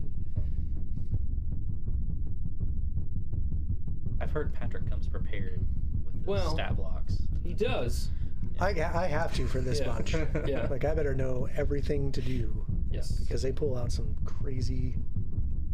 Yeah, in the Bloodlords, we have some very unique PCs, so you definitely need to be on your game for that. Yeah. For this more try my best. casual, we're all learning level 1 players, not so much. And I kind of wanted to have that feel of you guys are learning to play these characters, and I'm learning to, GM. Clearly, I got a rule wrong, so I'm, Yeah. It's brand like new. your aunt just got this for you for your birthday. That's right. We're playing Yes. together. Yes, for I the did first actually time. in real life get this for my birthday, so. Oh wow. Okay. It wasn't too So, far off of mine. Yeah. Yeah. Well, happy birthday. Oh, thank you so much.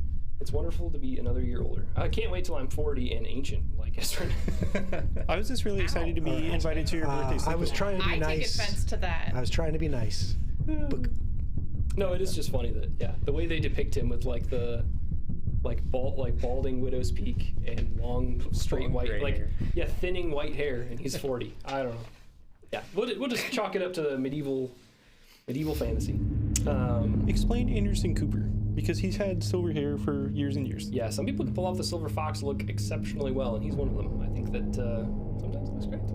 I think it's good. It's much better than the guys that like dye their hair jet black, and it's like very clear that it's dyed. When they finally give up and they're like, I can't do it anymore, and they instead of like letting the salt and pepper look go, they just jet black. You know what? I think we're giving Ezran too much crap here because it says at the age of 42 he ventured out to learn magic, and then over the next decade his travels took him. So he's actually 52 at 52. least. 52 at least. Oh, okay. okay. So he's really old. Death's Yeah, so door. he's super old. Yeah, 52. He might as well be dead. Oh man. Oh man. Damn. All right. Oh goodness. Okay. So one of these guys will run forward. 5. It's gonna come right here towards the top of the stairs. It's not gonna make it all the way to you. And then you'll hear this loud bellow as you see this like bulge underneath his throat expand, and this horrifying croak takes place. And in fact, I'm gonna have everybody at the table give me a will save. Oh, Will? Ooh. That's a 20. You're good. 14. You, sir, are frightened one from this terrifying. Yep, this one's done. It's a won't save for me because I got a natural 1. Okay. Oh Oh, no. Yep. no. You do have a hero point. Sounds like a critical. I do. So would I become frightened 2 with a critical fail? There is no critical fail effect, so you would just be frightened one. I'll take that. Okay. Yeah, so for those at the table, like the frightened condition is basically like a -1 to most everything. I believe it's all skills and DCs, and that Right. would include your armor class. Right. And that just lasts for a round, right? Yes, sir. Yeah, it'll go down. 30. Yeah, at the end of your turn, it should tick down. My will save is a 23. Okay, so you're fine. So you two are frightened. And as his third action. Oh, yes. Oh, yes. I am going to Oh, he's getting excited. open like my that. mouth and shoot my tongue out at you. Why would you do that? 14. Yeah, that doesn't hit me. How about a 50? Still does not hit me. 16? Nope. All right. Anyway, I forgot all these +1s. that's right. Oh, +1 item status Yeah, and his friend's giving him an aid. Yeah, you Yeah, right? Yep. Okay, that brings us to Kyra. Oh man. Okay, so hearing this and not wanting to leave. Gosh dang it. I'm gonna go run. Well, I get through to the bottom of the ladder. Sure. That's one stride action. Right. Now I'll climb up the ladder. Okay. So that's a second action. Yep. That's unfortunately going to put me in the same square as Valeros, and you can't end your movement in somebody's square, so I'm going to have to stride again into the room, Right. taking up all my actions. Sounds good. I'll get you up past Valeros. I think that's totally doable, that you guys could kind of, shimmy and go past each other on a normal ladder. What he's square do still you want on to a pop ladder. out? Yep. Oh no. What square do you want to pop out on? Just anywhere. I don't. I'm kind of blind going up there, so I'm just going to like rush forward. So just any Okay, is random that fine square. on that side? Sure. To one side? Question. Yeah. Am I on the ladder, or would I have gotten off the ladder when I yelled at him to let the people go? I was envisioning that you were still kind of just peeking your head Okay. up over, but if you Sounds want to be great. out to one side, I'm not Sounds opposed to good. that. Okay. Sounds good. So 3 moves get you up. Valeros, you're now there. Yeah, I'm gonna go attack him, so Okay. however that needs to happen. That'll put you up to him. And you'll probably need at least 1 free hand to get up the ladder. I don't remember if climb necessarily needs 2. I'm okay with the shield kind of being off, so like a draw action to draw that sword back out. If that makes sense. I would have kept the sword out and put the shield away, Okay, sounds good. if that's okay. No, that's totally fine. Shield more on your sense, back and sword in hand. That totally makes sense. 15 to hit. That's gonna be a miss on this guy. Fine, I'll try again. Was it 1 action to get to him? 1 action to move, 1 action, to swing, and then you got 1 more. I'll try again. Okay. That's way better. That's 21. Okay, and that's with map, so That's minus with map. 5. Okay. Yep. 21 is a hit. Wow, that's very good. That's 7. Okay. 7 points 7 of slashy. damage. Jacob, what's map? Map. Great question. Map is multi-attack penalty. So every time you make an additional attack each turn, because you have 3 actions, you could potentially attack up to 3 times if you chose to do so. However, map is what kind of levels that out. So your first attack is at your full bonus, your second attack is at -5, and your third attack is at -10. Now, for any reason you have extra actions, like a haste spell, you would get an additional attack, and that could be at that -10. It doesn't keep going past -10. That's where it stays. Yep. But if you have a special weapon, like Mariziel might, that has the Agile trait, there's a -1 to that penalty. So it's -4 and -8 instead of 5 and 10. So, yep. They're You're able also- to attack more accurately with a light There are also weapon. abilities at higher levels that let you do like multiple attacks Certainly, yeah. without taking that Yeah. penalty up Yep. Oh front. yeah. Yeah, So, it gets yeah. crazy. Yeah, like what's a good example? Double slice. You have Yep. 2 one-handed weapons. As long as they're, I think, agile, you can do it at full bonus, and you go swing, swing, and you apply your map after both of those are resulted. So Yep. you get 2 attacks at full bonus, and then you're at -10 for your third action. Yep. That's a great point. Yeah, there are special abilities down the line that can compress those things. Chevy has an impaling finisher to do like 2 in a row, like with Oh, one attack through another- through that's another super creature. That's cool. pretty cool. Yeah. I will say, like, I've only looked at the Swashbuckler a little bit, and I think they're a super cool class. Okay. I would love to play one in the future. Definitely really interesting. What is it called? A way? What's the type of swashbuckler that Chevy is? Like a duelist or an acrobat? Fencer. Fencer. Okay, that's cool. So is that the fencer? Is that the like combat maneuver stuff that give you Yeah, panache so back? like tumble through, like trip and grab and stuff like yeah, that. Okay, yeah, that's disarm, super cool. those types of things. Yeah. So sorry, quick swashbuckler nerd out, but basically, the different type of swashbuckler you are, you have different skills that earn the what's the trait called? Is it panache? You earn panache bravado, by the doing bravado bravado traits. Yep, Or so actions of the bravado trait you gain. Yep. panache. Each type of swashbuckler gets certain skills that have the bravado trait, and by doing them, you earn panache, and that's what you cash out for your currency to do these finishers that are very powerful attacks. So it's kind of cool. If you want to play an acrobat that does perform checks in combat to earn panache, you certainly can. It has a lot of flexibility. There's a and battle it's very- dancer. Yeah, there's all kinds of. Yeah, very cool flavor in that class. So very, very neat. But we're not playing swashbucklers today. We're playing a wizard, a rogue, a cleric. Yeah, you stuck me and- with the cleric. Fighter. Yep. So that's your turn. You've swung twice. You've moved. Brings us to Ezrin. Ezrin is going to climb up the ladder, Okay. and then seeing these two, I believe I'm within 30 feet of the other one from there. Maybe. Not 30 to that one. No. Okay.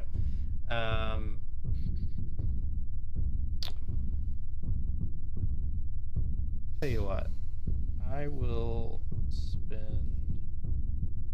Yeah, I'll just spend a second action to kind of step or walk around so that I can split the distance between them. So I want to be on that side of the hole, Okay. and if I have to use all 3 actions to do that, then that's fine. Your speed's 25, right? Yeah. I'll put you there. Okay. With my last action, I will. Well, I would have had my crossbow out, I think, still. Sure, yeah. So I'll take an attack with my crossbow. I'll go for the one attacking Valeros. Great. That's a 20. Okay, that's gonna be hit. Awesome. I need a D8 somewhere. I've got one over here. Yep. That's 8 damage. Okay, all right. Still standing. That's my turn. Okay, that brings us down to Merziel. What do you do? All right. You're all alone now at the bottom of the stairs.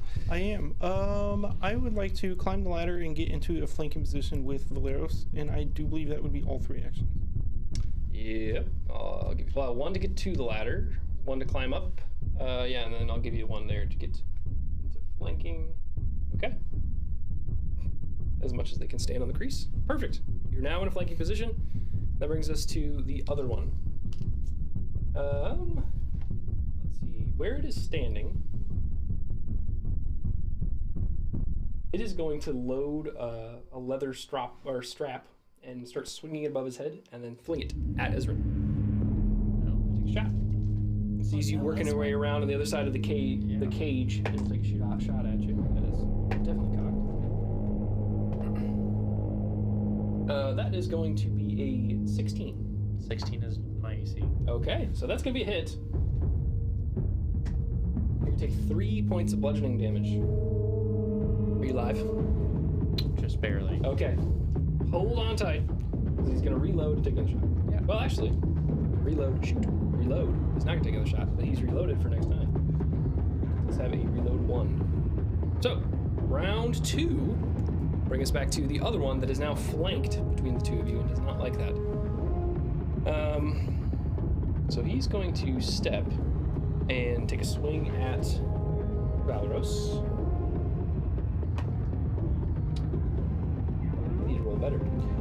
That is a 14. Yep. Okay. Then he's also going to let out a croak, and we'll say for everybody again. Damn, dude. Okay. 16. Okay. 27. Natural 2 this Okay. time. One You better. 3 are all frightened. Pyra is a critical success, so you will be immune for 1 minute, so you won't have to make any more saves. Heck yeah.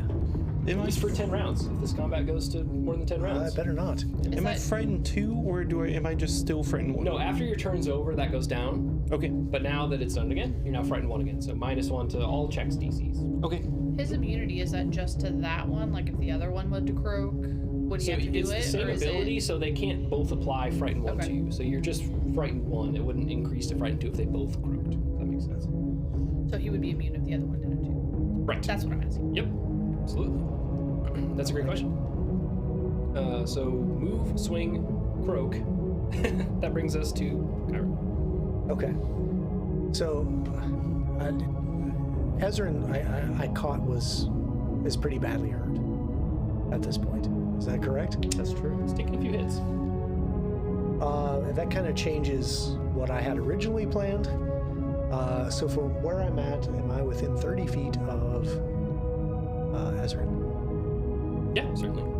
Okay, so I'm going to do a 2-action heal spell. That will give him, at this level, I think it's just 1d8, right? Let me see. Yep, 1d8 plus 8. 1d8 plus 8. Okay, that's good. So 2 action. So you see her with one hand kind of outstretched, and these kind of yellow-white runes that look almost like Middle Eastern kind of characters around her hand, and with the other, she holds up her holy symbol. Actually, better take that back because I have a weapon drawn. So Sure. I'm going to hold up the holy symbol, and around the holy symbol, you see these runes. Yep. And this holy symbol, it looks like a very stereotypical angelic figure, Yeah. outstretched wings, arms outstretched to the side. It starts glowing white yellow, and then this just energy flows from that to Ezrin's body, healing him for 11 points of damage. All right. Or Probably back to full. 11 hit points. 11 damage. Nice. You die. You're going to dying. Okay. Yes. All this time, I was the evil Vitality cleric. damage. That's All right. Yeah. Yeah. Betrayal. Surprise. Look, I don't play clerics, all right? You're healed. Yeah.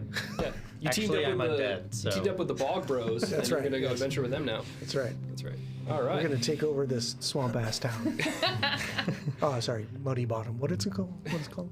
Bog Bottom. Bottom. Yes. Yeah, Classic swamp-ass. alliteration. Yep. From our lovely friend here, Jason Bowman. For those that have been longtime watchers, you probably have rated a couple times for Jason Bowman when he was playtesting Hellfinder, his kind Yes. of modern horror hack for the system. So Right. stay tuned because I'm still watching. I'm waiting for my my pre-order to come It's coming. early next year. It'll Yeah. be here. So excited for that. But that aside, you still have one more action consider. You spent 2. Yes. So I'm going to step behind Valeros because I have a plan for next Excellent. round. Okay. And then for my 4th action, I got to take a break All right. What time is because it? I'm old. Oh man, I'm so sorry. Yeah, my lost track of time. So we're a little late, but we'll definitely take a little break here. So we'll let the players step away, and I'll talk for a few minutes, and then we'll kind of reverse and I'll step away afterwards. So yeah, thank you, Patrick, for keeping me honest and keeping track of the time. I definitely lost track here. I was in the heat of this boggart Hey, battle. it happens to the best of us, man. But you can thank my bladder moving. because that's really what's causing this whole thing. The bladder remembers. While they're funneling out, I'll chat with you, Jacob. Great. Thank you for So- staying. That's so sweet of you. We've been talking about the table a lot, Yes. and this is a fantastic table, It and certainly it's is. it's been a work in progress for a few weeks, and it's wrapping up. And then I also just want to do a shout out because we've been talking so much about the table. A shout out to the tech crew, Yes. because even pre-table, it's been an ongoing thing to refine the tech, the picture, the audio quality, and with this new table, it's been basically redoing all of that. And I think that before the table, they'd really nailed the lighting, the sound, all that stuff, and then to just kind of upend all of that and then having to adapt, it's fantastic. Yeah. And having I mentioned the monitors earlier, like we have these monitors on either side of the table now, so it's like it feels very natural and organic to interact with. Yeah, there's a nice overhead shot there. Yes. Yeah, you can see like my battle station, what I have going on here. You see the lack of cup that I've shot across the room. Can we slide the map Yeah. away just for a second so we can get a shot of the Yes, yeah, absolutely. Yeah, that's a great point because part of this awesome new table is this wonderful logo that's been painted right on the table itself, and that logo also gives us a really good idea of. Oh, you want me to move this too so you can see it through the cockpit? Ah, sorry, I thought we were going battle cam. There we are. Yeah, so you can see this lovely elite logo right in the middle, and that also gives us GMs a great idea of where in the heck we're putting our battle mats. So if we square it up on this awesome Elite Encounters logo, then we know exactly where we're playing and exactly where the overhead battle cam is coming from. So yeah, see, popping down right there, and you can see that logo right here, and then I'll slide the map right over it, and that's where we know we're playing. But yeah, this is an awesome project. Nate especially has had a hand in putting a lot of the heavy labor into it, so we're super grateful for his hard work. Yep. And we're super grateful for all the people that are supporting the channel, because you help us do things like this to make a more enjoyable watching experience, but also a more enjoyable game for us, which is we're so grateful for. And we're having a blast. It's been a super cool way to elevate the playing experience, and then you know, tying in the tech, I don't really notice. We're joking around about playing like we're joking around talking about like we're playing in, you know, your basement, but sorry, your grandma's basement, right? Yes. But like it's easy to forget that I'm playing on a show because the camera's fading in the background. The lights, you just kind of forget they're there. It feels like we're playing at a table, and I think that that's because of the care that went into not only the table but just the setup. And I'm having a lot of fun. Me too. Yeah, I think it's great that we've made these improvements to really get to enjoy and showcase all the wonderful tech we've invested in, and I think that it really shows. And I think it does also kind of pull back some of the gears and wires, like the cable management, so to speak, where we get to really just look face to face and play across the table from each other, and I really love that. I really love getting to play with you guys kind of just right next to each other, and you know, feel like I'm not looking through cords or equipment or cameras to see each other, and then everybody watching online gets to see that too. And I think that shows. I think it shows when we're looking each other eye to eye, they get to see that. Sure. How does this make you feel, Nate? Makes me feel like I don't have to lean across cameras to see everybody anymore. Yes. That's such a huge improvement. Certainly is. Yeah. Yep. Yeah. This has been, for those interested, roughly, I think I've got about 50 hours in this build right now.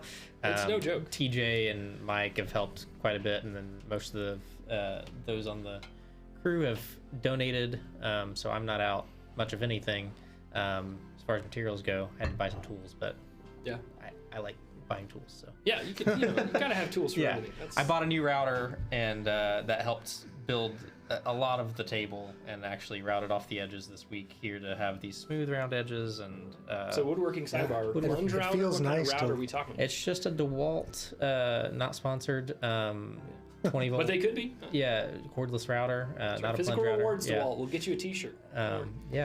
That Lowe's had a good deal, and I was like, hey, I'm going to take advantage of that. We're starting this project, and I used some points that I have through a rewards program at work. Got a $250 gift card for work. All right. $250 for the tools, and it's not out of my money, not out of my pocket. Yeah. So. Well, we're very grateful for you investing your special rewards from work into making the studio a cooler, more fun place, because that's not everybody has that level of commitment, and I'm so grateful for that. I'm so excited to see this continue to become a more and more polished experience for everybody involved, and maybe I'll learn not to sit in this cockpit and not knock things around as I'm playing. But I do love the 360. I mean, I can put so much stuff all around me to play with. It's so the great. coolest setup ever for a GM, for sure. I'm kind of just taking a quick recap because all of us are trying to focus on the game at hand, but we don't really get to check on these chats. So I was just kind of getting caught up. I'm glad that you guys did catch live that actually for me to double that precision damage. Thank you guys to those that shouted that out. Yes, Lise Thurston, thank you for correcting the GM. Very, very grateful. But can you tell us about dinosaurs? Says our friend Alara Mothercracker there. That's awesome. I could speak a little bit about dinosaurs. Patrick and I, when we had our little sidebar a couple weeks ago, I was kind of blown away. I didn't realize how up he is on it and how out of touch I am on it. So I think Patrick definitely has me up on the dinosaur lore. That's not true. That's not. I used to religiously follow some message boards and things like. Okay, I'm dating myself, but now it's It's whatever blurb and blip I get on social media like leads me down a rabbit hole, and that's the only reason I know that. I got you. You know, like the whole Nano Tyrannus thing. Yeah. Which, yeah, we could. I mean, We can always spitball. the second half of the show will Yes. be. No, let's not do that again. Joseph will get very pissed. And Well, like I was challenge us to telling a you, fight or is something. there's so much of that's such a constantly evolving field. But also there's so much like current, conservation and biology that's happening right now too, right? There's always new species that we're discovering. You guys better now. not be talking about dinosaurs right now. We're not. Oh shit, Joseph's back. But yeah, there's always new things that we're discovering currently that still are alive, and we'd like to keep them around so they don't go extinct. So, there's definitely lots of things that we're always kind of trying to keep our thumbs on, and I can only keep my thumbs on so many things. Yeah. But I do my best, and it's fascinating. We live in a pretty cool world, and I think that getting to play in Galarian, there's so many cool things that get to be translated into it. Like that monitor lizard.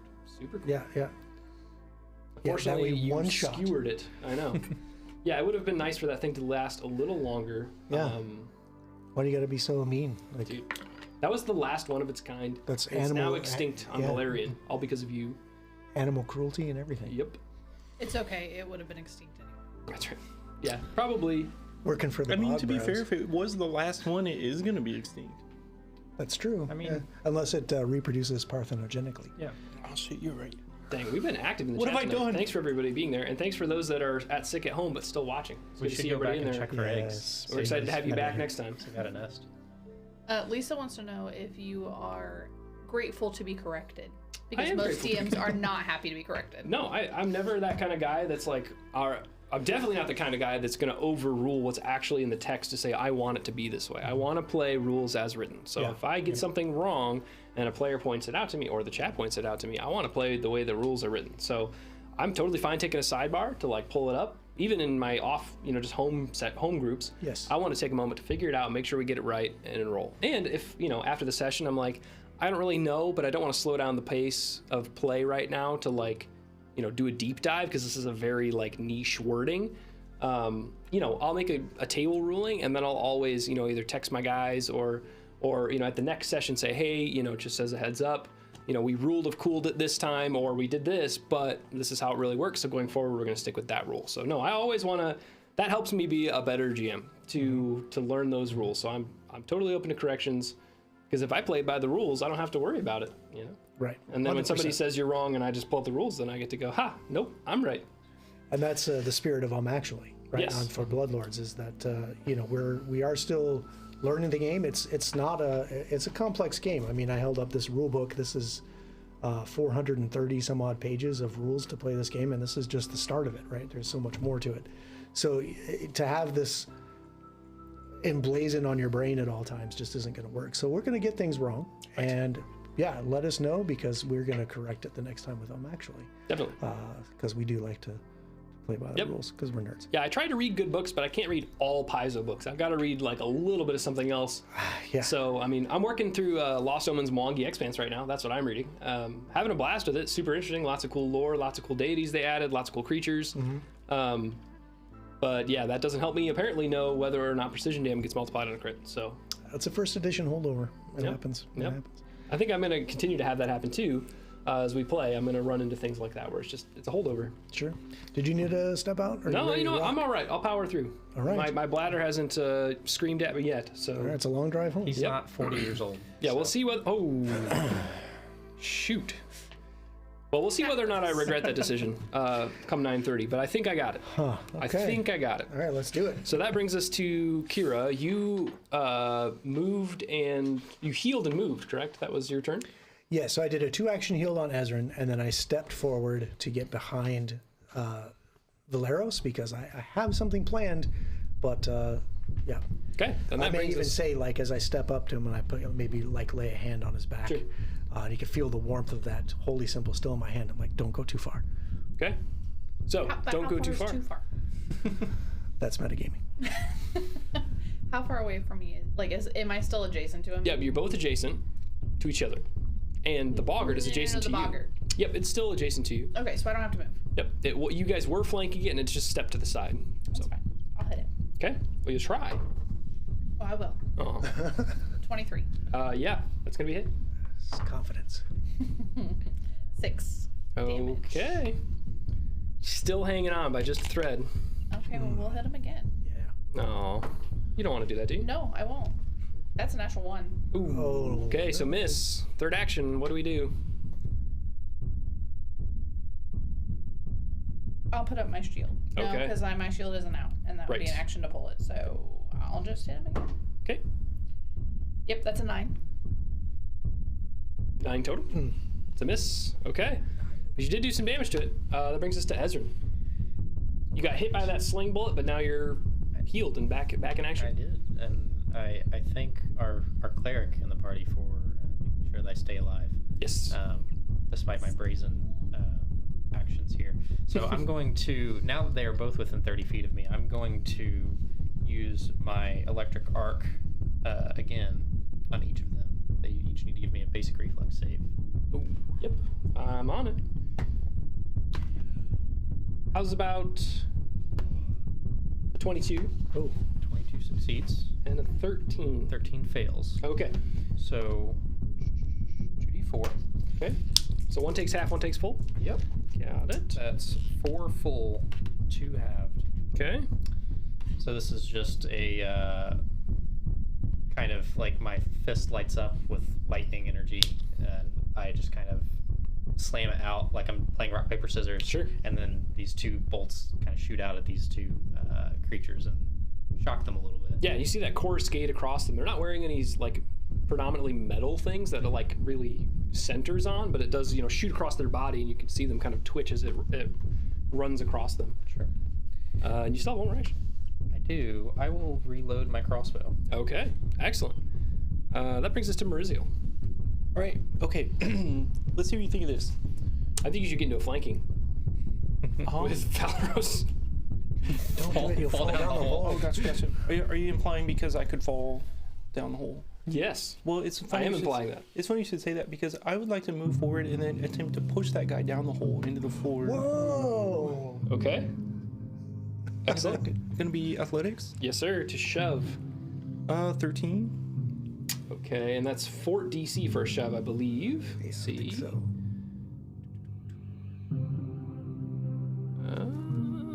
Where are you? I don't think it's on my board, oddly enough. I could definitely pull it up real fast, unless you can beat me to it, Patrick. I think I got you. But I think it's Fort DC. I'm fairly sure. This is going to be under the athletic skill. Yep. Shove. You have to have one hand free. Just, you have one hand free? I do. I sure do. The other one has my rapier. You push a creature away from you, attempt an athletics check against the target's Fortitude DC. So yes, we were right. Did All right. Look at that. you catch that, chat? We were right. I know what I'm doing. 4 now. 13. 13 is a fail. I'm going to hero point that Okay. Oh, because I think it's so cool and I really want to do it. I think it is really cool. Yeah. You should try to do it. So yeah, go ahead and cash that in and go ahead and give it another roll. Yeah, you can just set it in the middle, and I'll get to him later. oh, nice. 21. 21 is a success. Yeah. So that's 5 feet, and they go falling down. I actually believe it's a reaction. I can try to grab an edge, right? So I can certainly attempt to do that. Be cooler if you didn't. Yeah, it would be cool if I didn't. Grab an edge is reflex save. Let's see what we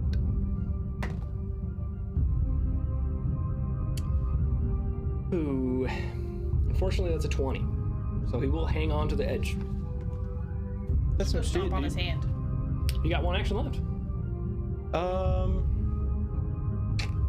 So I would be adjacent to him, right? Because I'd have to pull shove up, but I don't think that you move with them when you Oh, force that's the weird. movement. I think they just go back 5 feet. Yep. Yeah, I'll move up to it. Okay. And that's you. So that brings us to number 2, who's over here by their little spot they're having a conversation. Does number 2 work for? I was thinking it too. What does number 2 want to do? That's a great question. Probably seeing his friend dangling from the edge there, he's not going to like that very much. Try to get over there to help him. 5, 10, 15, 20, 25. 25? No, only 20. Oh no. Some slow froggies. 10, 15. That's okay. That gets him there. I'm not really going to call him off guard because it's not really threatening if he's dangling for his life. But he will at least try to attack you once. He doesn't really have... He has the sling in his one hand, and it's loaded. So I guess he could throw that point blank, or he could hit you with his tongue. I'm going to use the tongue. That's cocked. Oh man, 13? Nope. Okay. Well, that's him. He's coming behind you. He shoots his tongue off over your shoulder, and that brings us to the top of round 3 with our lovely friend who's hanging Nice dear of you to life. come up in front of me. Yep. So he's going to take an action to pull himself up on one side of you. It's like you want to die. Put him right there. And then I'll swing with my club with a 21 to hit Merzil. Yes. Okay, so that's going to do some damage.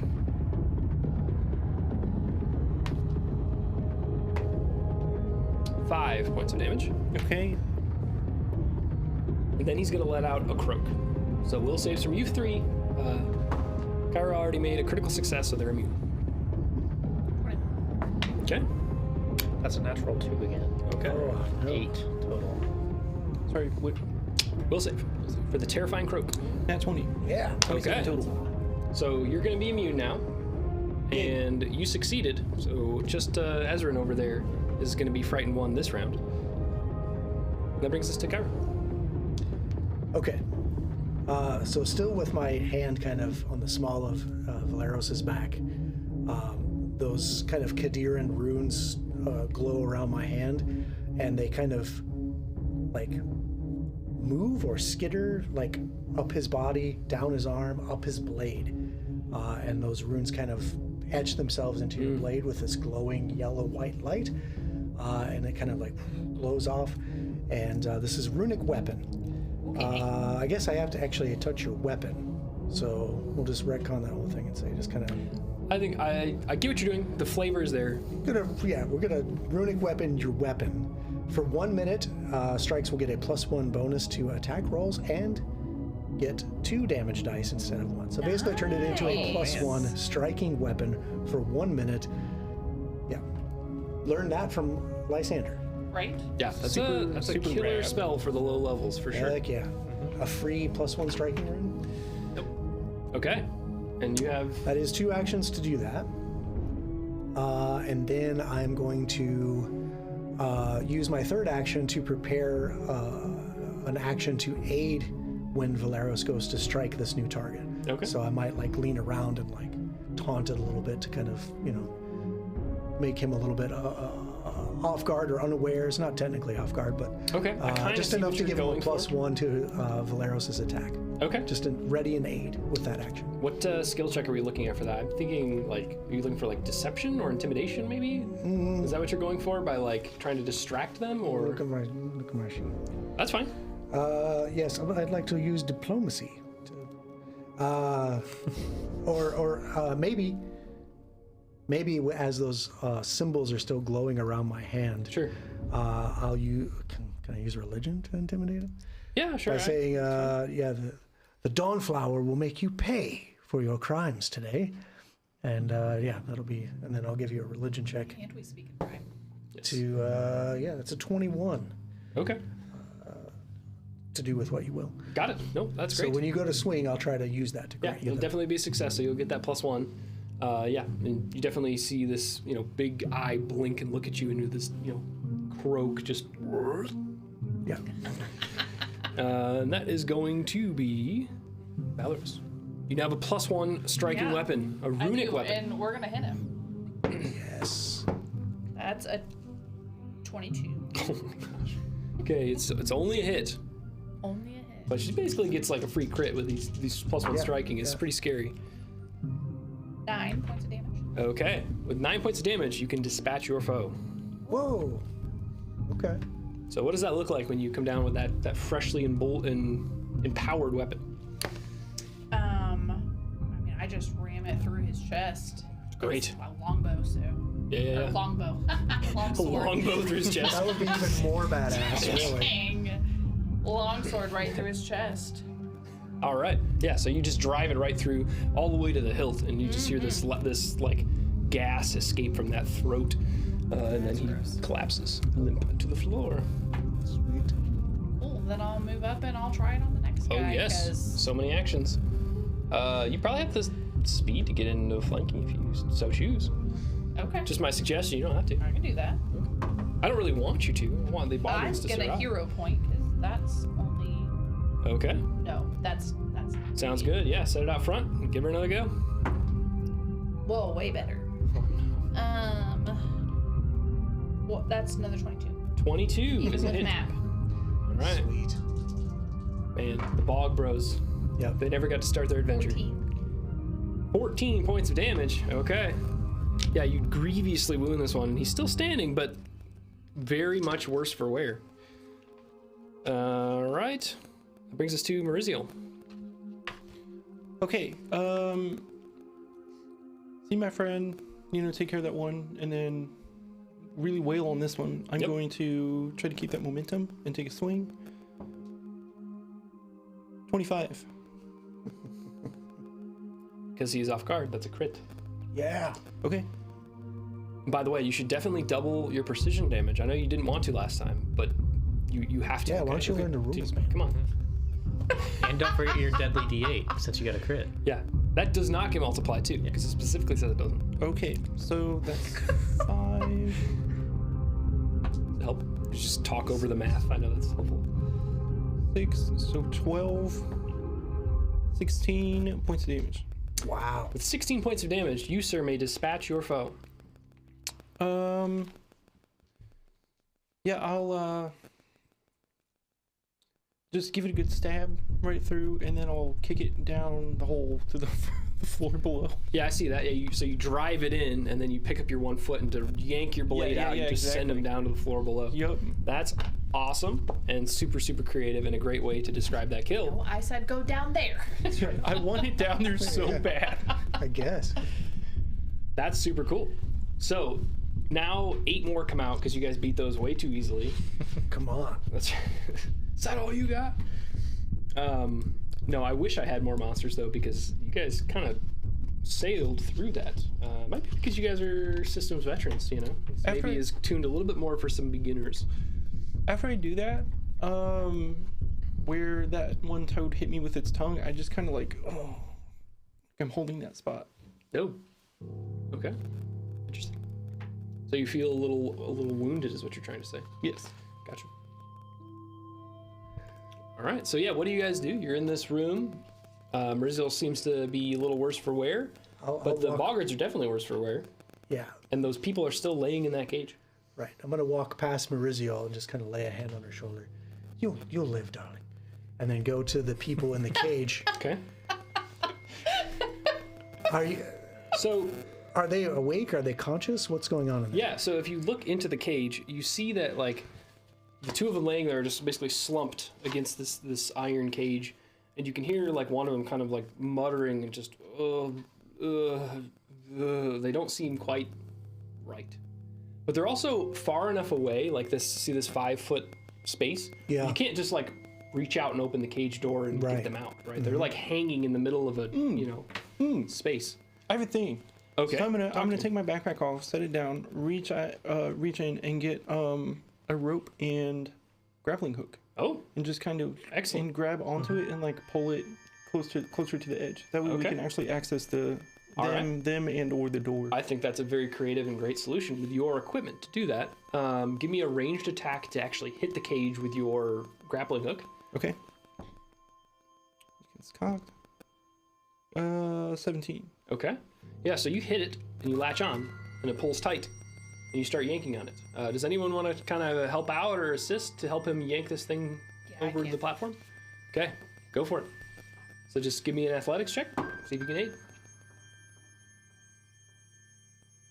It's 22. Okay, so you'll get a I +1. like my 22s tonight. So go ahead and give an athletics check to try to yank that cage over away from the edge and onto the platform. It is hanging a little bit low, so if it swings upward, it will be able to kind of sit on the edge A 7. without the tension of the chain. 7 athletics. Is there anything nearby I could tie it to or loop it around? That's a fail, so you're not able to get them to the edge. And I think in short, the answer would be no. There's not really anything you could kind of like create some kind of makeshift pulley to make it easier to get them over to the edge. But it's not like a critical failure. The rope doesn't break. You just don't get them over. So you're more than welcome to try again. Okay, I'll try again. Okay. And as you're kind of yanking, you just hear like the whole structure is groaning under the weight of this chain, and you're pulling the cage back and forth. A 9 athletics. Okay, still doesn't go. I could use some help. You should probably let Valeros take the lead on that one instead of Valeros helping you. Yes. It's So a you great guys- idea, darling. You just don't Yeah. have the muscle for it. Yeah. While they're doing that, I'm going to do a 3-action heal. Oh. To just get everybody in the room. Okay, that'll get the people in the cage as well. D8 5 back to everyone. Great. While they're doing that, I'm gonna kind of look around the room and see if there's anything that these creatures left in their like little camp That's there. perfect. Okay. Of course. No luck on your athletics check either? Okay. No, So- I have a 12. Unfortunately not. Yeah, you'll have to keep trying. And I'm going to read a little description because, like Ezrin said, he's going to start looking around to see if there's anything that might be useful. So, with the boggards defeated, the 2 villagers trapped in the cage feebly moan in their sleep.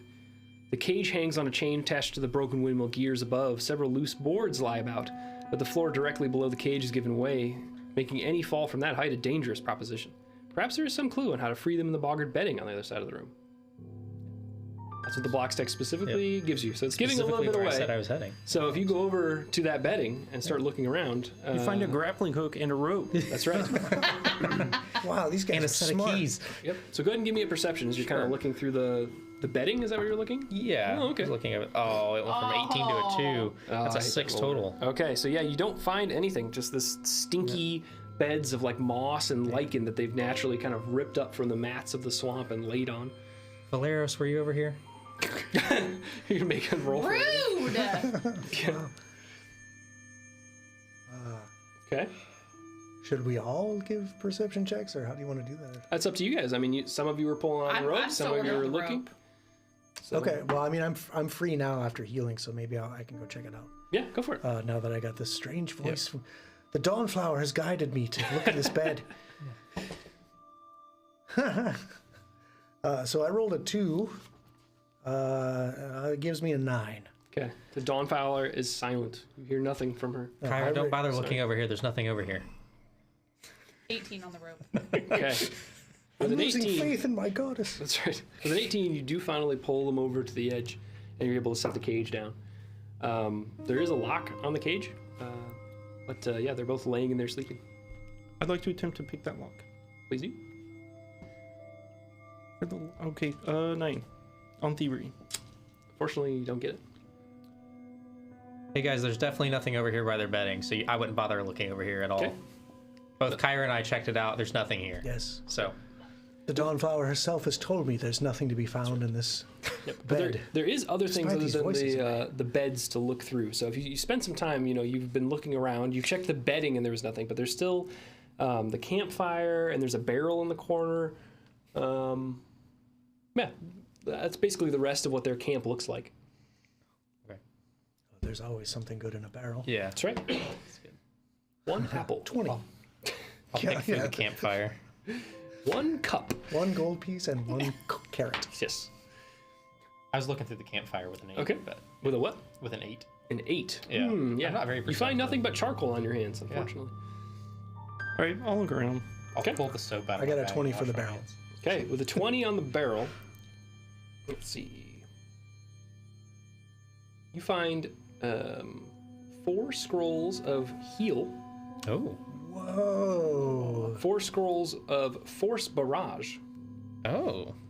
I can't read this, Ezra. Yeah. I can use that. A magic sword and a magic rapier that are unidentified currently.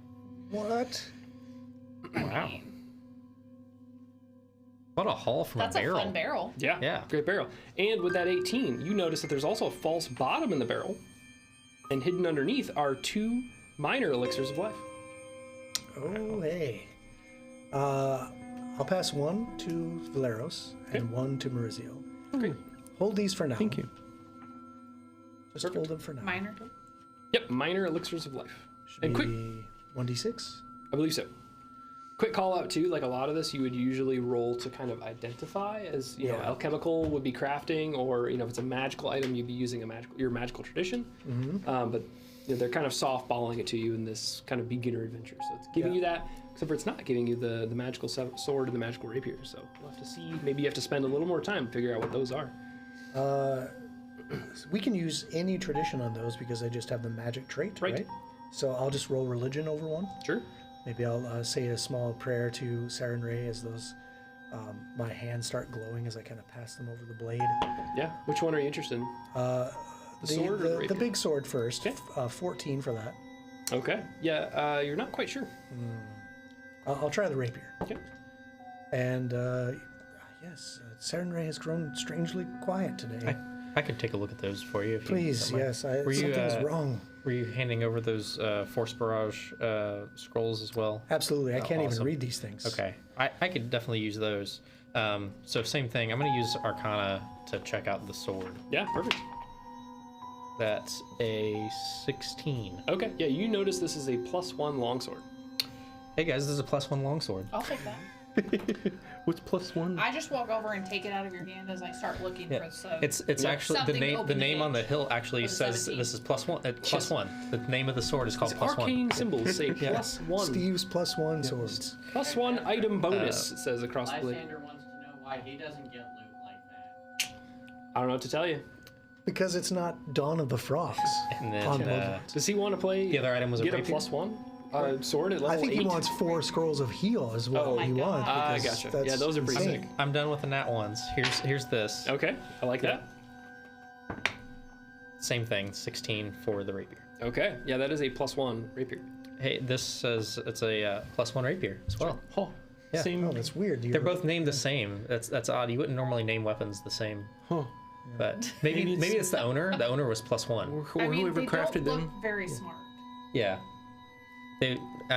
Maybe both their names were +1. Maybe it was the sword crafter. Yeah, when they say bring your that's how they +1. have to reply to like wedding +1, +1. invitations. Yeah. Like, but I'm +1. No, but I'm +1. We'll be each other's +1. Does a 7? It sounds like the kind of party you might go to in Galarian is that you do need to bring your +1 because there might be things that go sideways. Probably do. Yeah. Does a 17 perception find anything? Yes. Let's see. I'll take that rapier and like feel the heft of it, and I'll take it. Because I figure I gotta walk over and grab that sword anyway. Yeah, Might if as they're well kind of look for looking over the something. barrel, they've thoroughly searched the barrel, Yeah. but you do find, let's see, a small bag tucked into the stones that contains some uncooked fungus of some kind. It has a distinct acrid smell of alchemical reagents. Cool. I'll just attach it to my belt. Sure, yeah, take that with you. You can sample the sample What's it everything. taste like? Yeah. Tastes like As if you couldn't smell worse. strange fungus. Yeah, they were cooking it. Just gonna embrace it at this point. They seem to be Embrace cooking the it, so smell. yeah, you never know. Maybe it is for eating. You also do find there's an ordinary wheelbarrow that creaks rather loudly when pushed, and there is a small pouch on that wheelbarrow containing 22 silver pieces Ooh. and 8 gold pieces. Ooh. Wow. Okay. So Valero says you're nearby. I reach into my bag and pull out in my hand, hand it to you, a bar of soap, and just say, "Here, you might want to use this later." I glare at you and turn around. Can I keep trying on the slot? Yeah, certainly. 12, No dice. You also try to force open, maybe. 24. Yeah, 24. So you pop that lock. There was no crit fail, so nothing happened or gone awry. But you do crack that open, and these two, yes, basically fitfully sleeping people are laying in the bottom of the cage. What do you do? Maybe I'll try to like rouse one of Okay. them. Yeah, you reach down and you just shake them to kind of get them to wake up, and you just they will not wake up, and they seem to be some kind of sick. They don't respond to your stimulus. You can't get them to shake awake. They're still just laying there fitfully sleeping. And Kyra, your healing spell would have got If them they as were- well. Did get them. Injured, yes. Can I do a medicine check to try and determine what's wrong with them? Sure. Yeah, I could give you that. Can I aid? Yeah.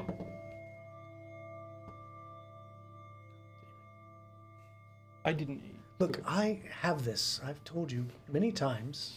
Stay in You your don't lane. need to help. I don't know how many ones I rolled tonight. You're the thief. It's been bad for me, Yes.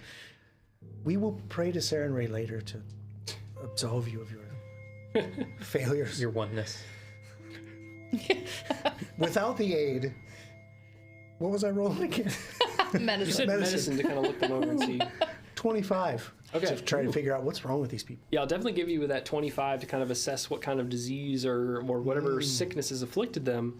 They seem to be sick off of probably the spores of the mushrooms that you found. They must have been cooking and feeding them these mushrooms to kind They've of been drugged. yeah, as some kind of soporific to basically put them sleep and docile. Okay, so my first instinct was to try and treat disease using the medicine skill. However, that will take 8 hours of me kind of working over them. So I don't know Yep. that this would really be applicable here. I think we just need to find some way to get them back to town. Yeah, I think that There's a wheelbarrow. great point. Yeah, so I think this dangerous swamp is probably not a place you just want to hang out all night long in, right? So No. Do the elixirs of life cure disease at all, or sickness? just hit Is points. it just hit points? Okay. Yeah. But great point. Okay, well, you mentioned wheelbarrow, so maybe that's a decent-ish way to just Sometimes. plop them in there like cordwood. Yes, but I mean, how undignified. And also, it's do very we get- difficult to take a wheelbarrow through the swamp. And down a ladder. Yeah, and all the way back to swamp ass or whatever. Yeah, it's town- going to take probably almost the rest of the day, right, to get two full-size humans, down several At ladders. which point and you out should just treat disease for 8 hours. Yeah, but then we're stuck here. overnight. That's Who true. knows what unknown dangers that's dwell in the swamp? We could lower them through the hole Mm-hmm. With since rope. we have the cage pulled up. So we could lower them down, so we're Yep. bypassing the ladder and then carry them down the stairs. Yeah. I think it sounds like you guys have a decent-ish plan to get them out. So I'm going to kind of hand wave rolls to necessarily get them. If you spend enough time, you can probably, lower them down to a floor, get the wheelbarrow downstairs, get them in the wheelbarrow, and then, wrestle it through the swamp back to Bog Bottom. So we'll fast forward. Basically, the rest of the day is spent transporting the missing villagers back to the small swamp community of Bog Bottom while avoiding Dunmire's many other dangers. Murmurs and whispers quietly turn to cheers as the townfolk pour out to their stilt houses onto the wooden walkways to witness a triumphant return. The village elders quickly approach to hear the tale of the adventure, while Ladruza, the town healer, examines the unconscious villagers. The assembled crowd listens to the story with looks of grave concern. They've always had friendly relations with the local boggards, even if you live in town. And learning that some of them have taken to kidnapping is a startling turn of events. Later that evening, the town throws a joyous feast in celebration, yet after every bite of the feast and behind every song, there's a lingering feeling that can't be shaken. This is far from over. So, you guys have been congratulated. You might participate in this feast. Oh, for sure. Oh, I will. But it sounds like some of you might need to do some resting and healing. Yeah, I think that I would need to pray to the Dawnflower in the morning to regain my ability to cast more of these spells. But at the feast, I'm true to my word. I did say I owe Valeros a drink or two, so I would make sure that, Sure. with our little drinking game we play as we kill frog people. I'm definitely going around enjoying the company of my friends, enjoying the company of my old friends here, my new friends at the town, just kind of celebrating, making it another day, Sure. and just participating. Right. Okay. So yeah, after an enjoyable feast, and you guys get to enjoy the festivities and the excitement of returning their family back to the bog bottom, because this is a small town. There's not that many people that live here. Everybody in town would probably know who they are. They take them back to be seen by the healer and start to be taken care of. You guys go back to the Moss Pig, which is the only inn in town, and get a decent night's rest. And the next morning, we'll continue onward. So, a larger meal and a good night's rest cures most ailments, and so it is with the adventures at the old mill yesterday.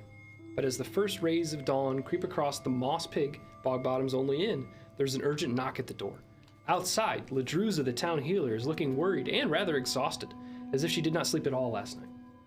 Hurry, she says. Gather up your things. It's the villagers you rescued. They're awake, but they aren't acting as themselves.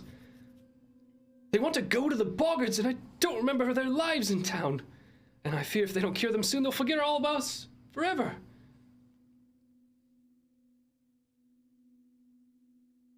Well, let's go. Get up and run out. Hastily grab my things and. Okay, so as you guys kind of gather your belongings and come and meet Ladruza out front, she'll explain to you. You see, I might think of a concoction I can make that will heal them, but I need specific ingredients from the swamp. 3, to be exact. I need specifically,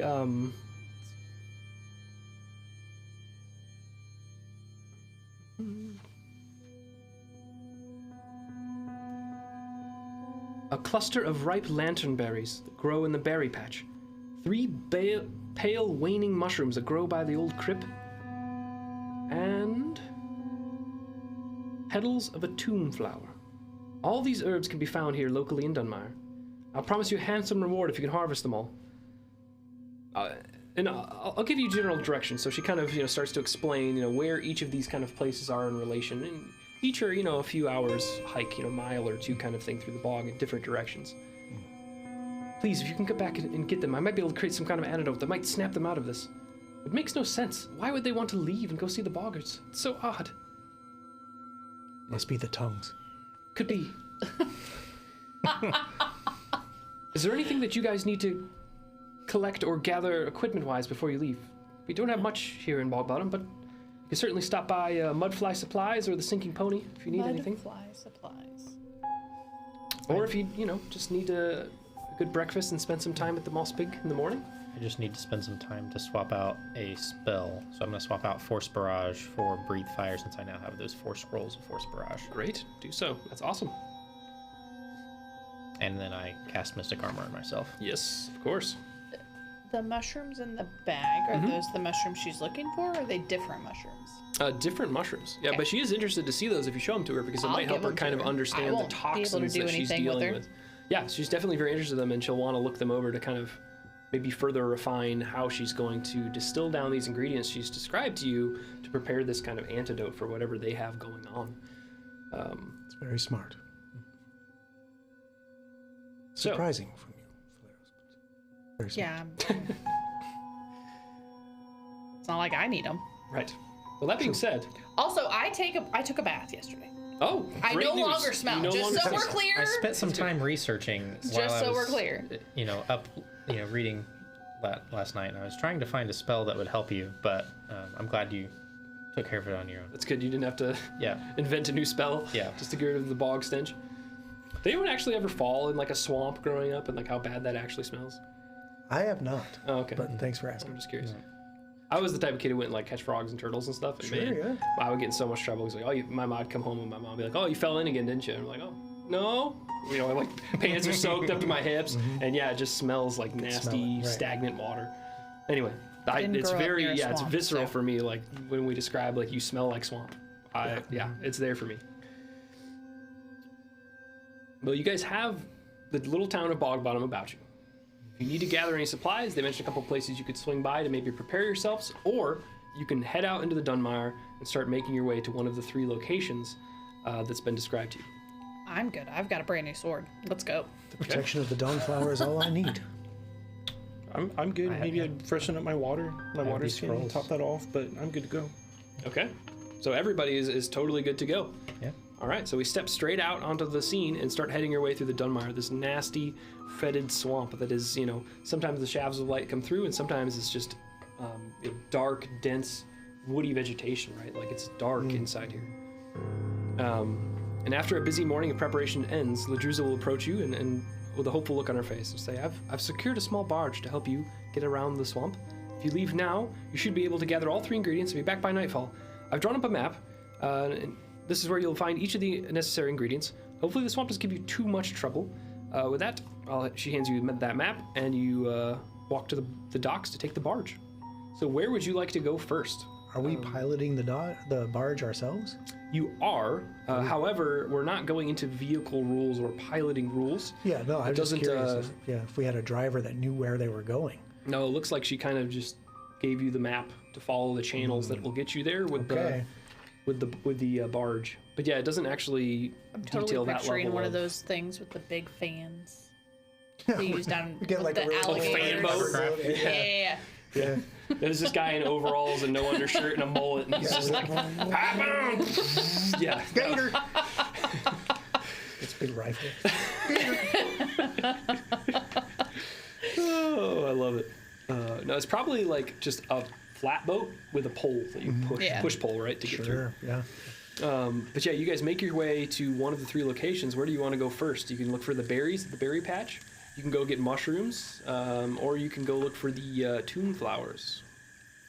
We have a map, right? You do. You have a map that basically shows you kind of up these different channels you can get there. But it seems to be miles away.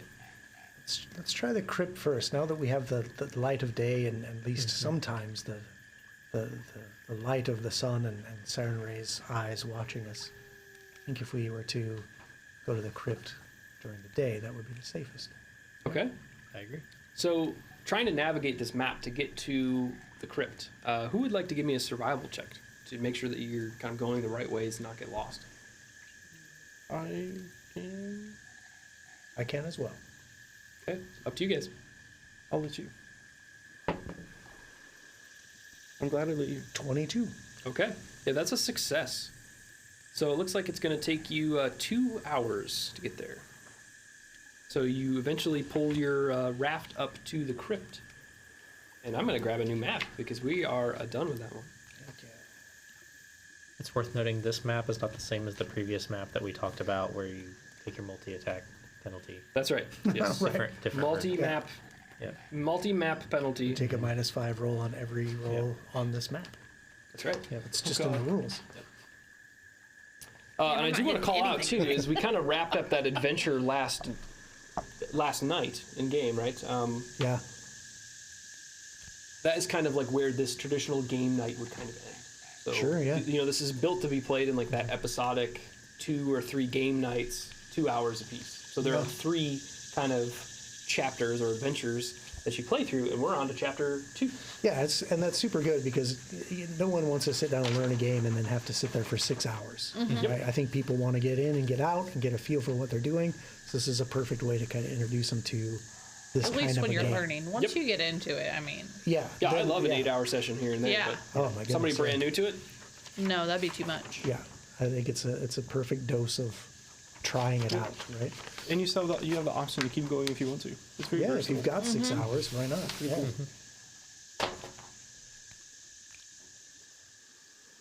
Okay, so you pull up the small island, and yeah, there's this crypt that you see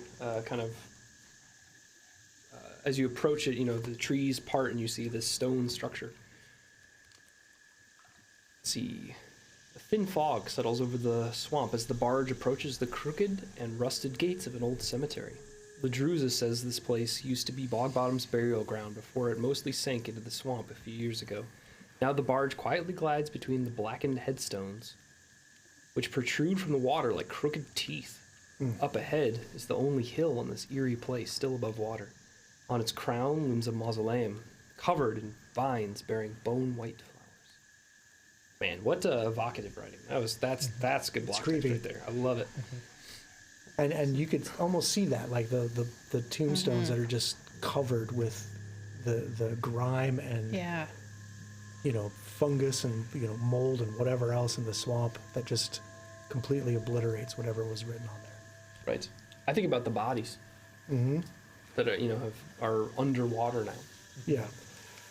Well, I'll see the flowers up there and say, "Oh, looks pretty straightforward to me," and then I'll just start walking up there. Okay. Yeah. We're so here you, for mushrooms. Yeah. you hop off the barge. You're actually here for flowers. I might have Yeah. misspoke earlier. There. Oh, my It's bad. crypt Petals flowers. of the No, I tomb think I flower, right? misspoke earlier. But you're looking for these white flowers that seem to be growing around the mausoleum. Okay. Well, that's easy. It is easy. But as Mariziel steps off The ground begins to shake and stir. Creatures begin to clamber up out of the empty graves. in the Look what ground. you've done. Who would have expected that to happen? We're here to get flowers. There's flowers right there. Yeah, well, I want you to be careful. instead of picking flowers, you will be pushing daisies because Oh, whoa. about to be attacked. Oh no, I lost a standee. That was pretty good, I'll Jacob. just steal one off of the boggart. Thank you. I had my moments. By some creatures that pull themselves up out of the ground.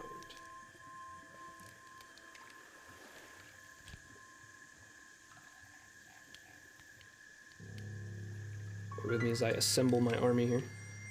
Army. I mean, maybe they're friendly. Yes. Yeah. Welcome to Cripple Town. Can I just buy some flowers, please?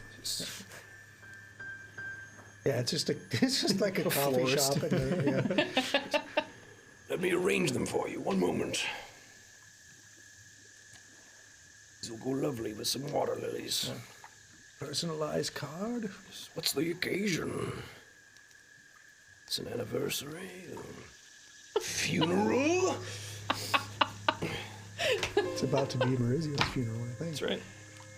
Hey, Jacob, What's up? audience question. Hit me. How much would that box set you back to teach your friends? That's a great question. Thank you for bringing it up, TJ. I should have hit it at the beginning of the episode, but I believe the box set's only $35. So very affordable, very great way to just pick it up and play with some friends. The original beginner box, I think, is like $50 nowadays. The getting up there, remastered yeah. one, or $55. But yeah, $35. It doesn't come with as much of like the laminated stuff. It cuts a few corners here and there to make it more affordable, and I think that's great. I think it's great that it makes it very approachable for a group of friends to pick it up and play. Yeah. So definitely well worth the $35, and we're like not even halfway through it. Like we just got a third of the way through it. So it's definitely a great way to introduce your friends to the system and play for a few game nights. And I think by the time session 3 over, you might have them hooked, Might. and then you can pick up something else to play. Maybe Right. something else that happens on the Isle of Cordos. Oh, yeah. May I suggest Agents of Edgewash? That's a good suggestion, sure. I love that one. That's a good one. I have a group playing through that right now, and we're having a blast as basically like the law enforcement officers in the biggest city at the center of the world, Absalom. Which is just a far cry from where you guys are in the Dunmire. A stone's throw. Yes. But you're not going to make it to the Radiant Festival. You have frogs to fight. That's right. It is, after all, Dawn of the Frogs. That's right. Paizo, if you're listening, accepting sponsors. All right, so let's get some initiative from you guys. I've got to roll some initiatives for my homies here, but Oh, okay. 14. okay. 17. Ooh, 12. 26. All right. Left us in the dust back here. I've been having This really isn't, bad like, rolls this all isn't- night. The cleric's not usually supposed to go first, is my understanding of tactical. But we'll see what happens. We will, because it's about to go down. And I'm rolling really well for initiative, so sorry in advance.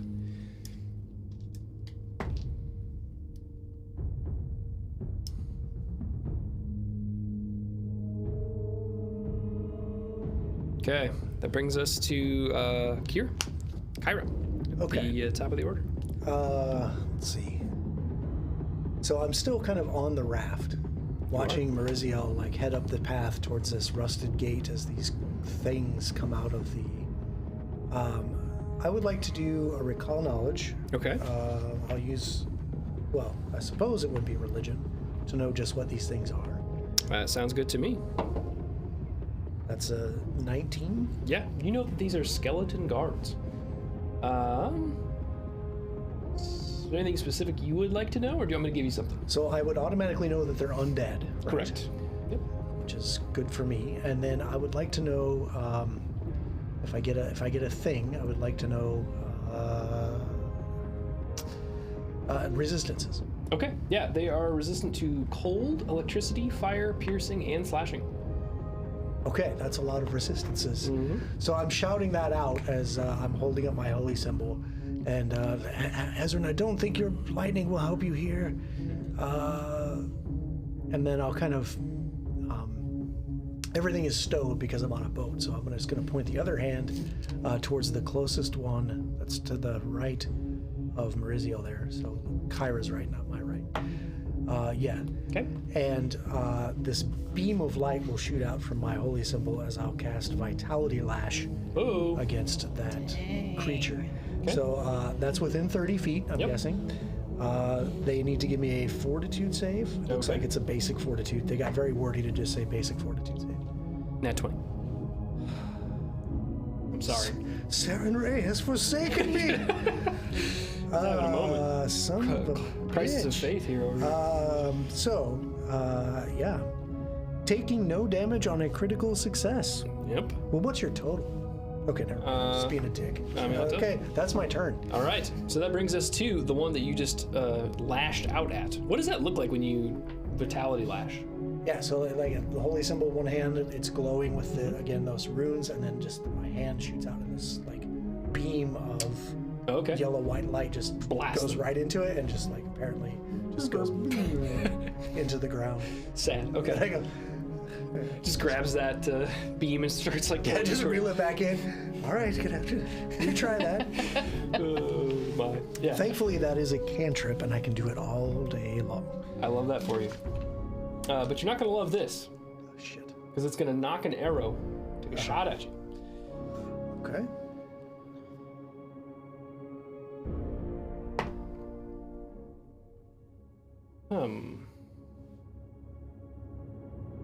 Sorry, bear with me. It's not giving its dex bonus.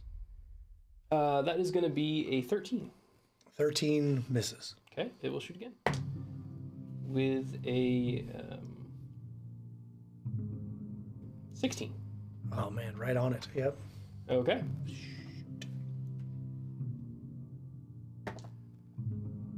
Uh, 5 points of piercing damage, Ouch. Okay. Don't die. and then it's I'm gonna okay. move back around behind these tombstones. That brings us to another one, actually. They're gonna move up 5. These things are probably slow as all get out. Oh, 25, look at that. It's gonna move to there. Take a swing with a scimitar. That's a 20. That's a hit. Okay. 6 points of damage. Ooh, And then with its other hand, it's going to try to claw you with its bony fingers. Ooh. 21. yes. Okay. Hold on tight. Holding. 4 points of damage. Okay. Okay. That's his turn. Brings us to Ezra. How you doing over there? No metagaming, I Patrick. didn't see. I can't see with these glasses. I'm old. Oh my gosh. I have to progressive. I have to do this to even see what's going on. It's fun. Playing trombone over there? Yeah. Yeah, when that happens, you see me I just stagger back, and it looks like it hurt pretty bad. Yeah, I bet. No. So Ezra, what do you do in response to your friend just Kira getting shot, Maurizio getting clawed and slashed with a scimitar? Well, seeing that, so how far apart are those two back there? Are they 10 feet apart. They're 10 feet apart? I'm gonna get up in front of him, and I'm going to use Breathe Fire, which uses a 15-foot cone. Okay. Can I get between? Yeah. Like here? Yeah. Try to figure out 15 feet. You said they're 10 feet apart, right? Yeah. So 15-foot cone would Like- reach 15 feet. They could be, I could even be in a line with them, right? Because it's a cone, so it spreads out. Yeah, if you start it here, Yeah, if he angles it from that corner, Yeah. and start at that one, Catch and then those two. spread out through. yeah, that makes sense. Sorry, I'm just trying to to keep twisting it until I got the right shape, but I'm with you. Okay, perfect. Tetris. They need to give me a basic reflex save. Yes, things that they're very good at. Breathing fire. Yep. They actually are pretty good at it. I'm surprised by that. 14 and It's a failure. That's 21. 21 succeeds. Okay, so half and full, right? Because it's basic. Yep. Okay. 6 and 3. Okay. Let's see. Oh, so the 1 is totally unaffected. The other one does actually take some Was damage. fire in that list? Okay, I heard electricity. I didn't. Nope, sorry. Yeah. Okay. Cold, electricity, fire, piercing, slashing. Okay. Yeah, Sorry, lots I of missed- lots of stuff. I missed All the fire. right. The 1 does take some damage. You moved and cast, so that's Yep, that's it. that's you. Okay, that brings us to another one of these. Let's see, what kind of range on that? 10, 20. It's going to take a shot at Mariziel from back there with the short bow. Oh, jeez. With a 18. Yes. Okay. 6 points of damage. Yeah. What's it hit me with? 6 points of damage. No, a like- short bow. A short bow. Yeah, that hits me and it just kind of sinks in and I collapse. And fall. Oh no. So you will go to the dying condition.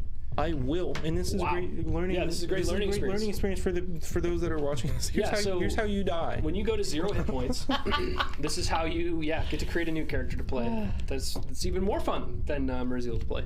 Real quick, a point that can be confusing is there's no negative points.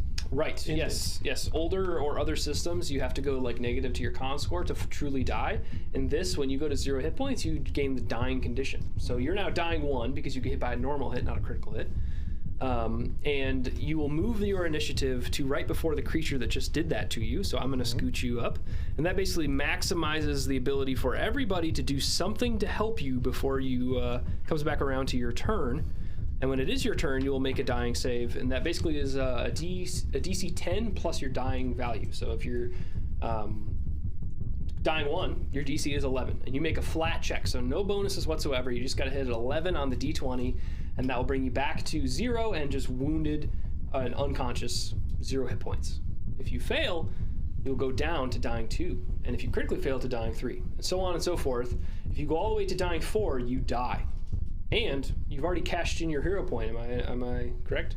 So you don't have your hero point to reject death and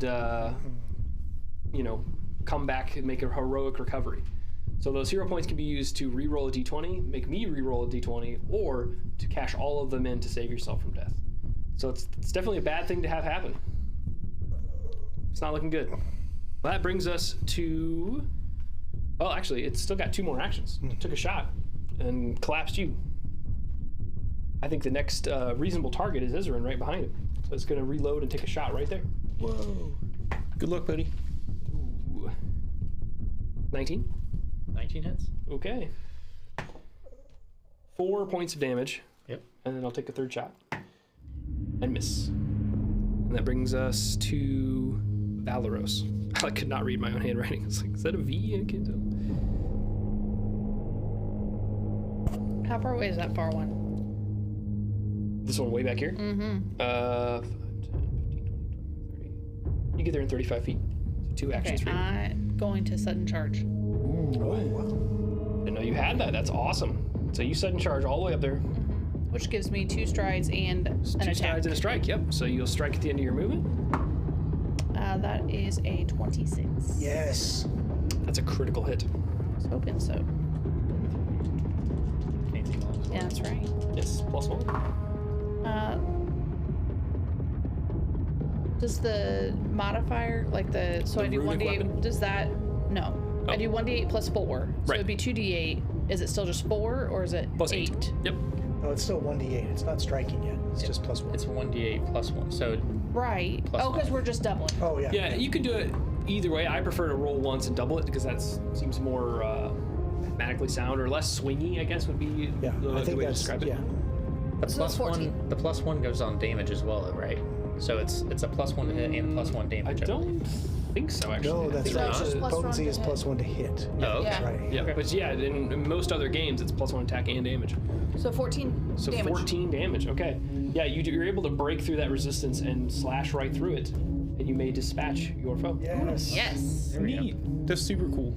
Yep. So, in vengeance for your fallen companion, you slash this thing to bits with a powerful strike. And then I'm going to be truthful, and I wouldn't have had my greatsword out, so I would have pulled it before I did that. So Oh, that would have been my 3rd yeah, action. yeah. I got you. So draw that out and swing. Yeah, because maybe you're the one using the push pull since you're so strong. Question though, Cool. Would it be 2 actions to pull both my longsword and my shield out, or would that be like I can use 1 action to pull both? Part of your equipment is probably to have that shield strapped to your arm. Okay. And, you know, whether or not, like, if you're using the push-pull to guide the barge, you know, Right. just kind of like hanging there. You'd have to take an action to kind of, you know, slide your hand Right. back into the leather loop to, like, guard with it. But So can I would take do like a that regrip. as I'm pulling my longswords? What I'm asking, like, Oh, would okay. I have Yeah, if both you're of them drawing- in 1 action? I would tax you 1 more action to get a regrip so it on would that just shield. be I wouldn't have my shield ready. So Yep. that's Okay. all I'm asking. Sweet. And that brings us to the last guard that is going to step up to you. That's kind of what I was Take a hoping for. swing. Yep. It's not very happy with that. Nat 20. Oh my god. It's not looking good, guys. I want to count how many Rolling out. times he's rolled a nat 20 know, this and we evening. How rolled many a times nat Brought my one. weighted dice tonight. I want to make sure house always wins, man. What can I say? That is 14 points of damage. Damn. Oh, Near max. ouch. So hold on tight. Okie dokie. And that's 1 swing. 1 more. 13 is a miss. Correct. Okay. Round 2 brings us to Kira. What do you do? Your companion's fallen. Yeah. So, how close is? Let's see. So the 3. Let's see. I've got Ezrin in front of me about Yep. 10 feet. Yep. 15 feet to the skeleton. Yep. Another 10 feet to the other skeleton. Riziel is right there within about 15. Yeah. How about this skeleton over here? Is that one within 30 of me? Probably not. Let's see. 5, 10, 15, 20, 5, 35, 40 feet. Okay. Well, if you go, yeah, if you're doing like, if I'm doing a burst, Yeah. you'd be 30 feet straight up, and does it go across to it? Let's see if I have the. Do we have the 30-foot burst on here? Let's see. Well, we could look at the 30-foot burst template too. I think the circle that we have is 20 foot. I don't think it. Oh, but you're casting the burst at a range. Like, what's the range No, of the no, burst? no. Oh, okay. It's essentially an emanation from me. Oh, okay. So it doesn't count my 5-foot square. Right. It just goes out from me 30 feet. Oh, okay, that makes sense. Where's the shapes? Come on. 'Cause, yeah, I know that it goes out here, but I don't remember if it's 4 squares or 2 at the edge. I think on a 30 feet it's 4 squares. Okay. But I'll give it to you if that's definitely the range. yeah, I don't want to like bog down the whole thing. But No, you're totally fine. So no, on the 30 feet, it goes out 30 feet from me, and then it's 2 squares across at the end. Okay. So I think it's going to be just out then. Yeah, and this guy, he He should be in. should be in. Yep. But Okay. the farthest guy from me will Would be be out. just out. Okay. Is Valeros on the other side of him too? He is. Yeah. That sucks. Okay. I'm going to cast a 3-action heal. Okay. So all living creatures within this emanation Yep. from me will heal for 1d8, and all undead creatures will take that same amount in damage. Okay. Do I get a fortitude save against this? We'll see. Okay. Yes, you do. Okay. Okay. So all living creatures heal 6. Okay. So that will stop you from dying. That will keep Ezrin around for another round. Okay. Sadly, Valeros is out of that. That also catches me. So I'll heal 6. Great.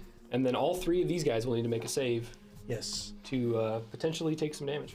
And then, Patrick, can you explain? So, normally it's either vitality healing or vitality damage, but the level 3 spell does both. The correct? 3 action. 3 heal. action. Yep. It's Three, still- the yeah. 3 action. Yeah, but specifically says it does both. I know, like, we're so used to that. It's either heal or harm.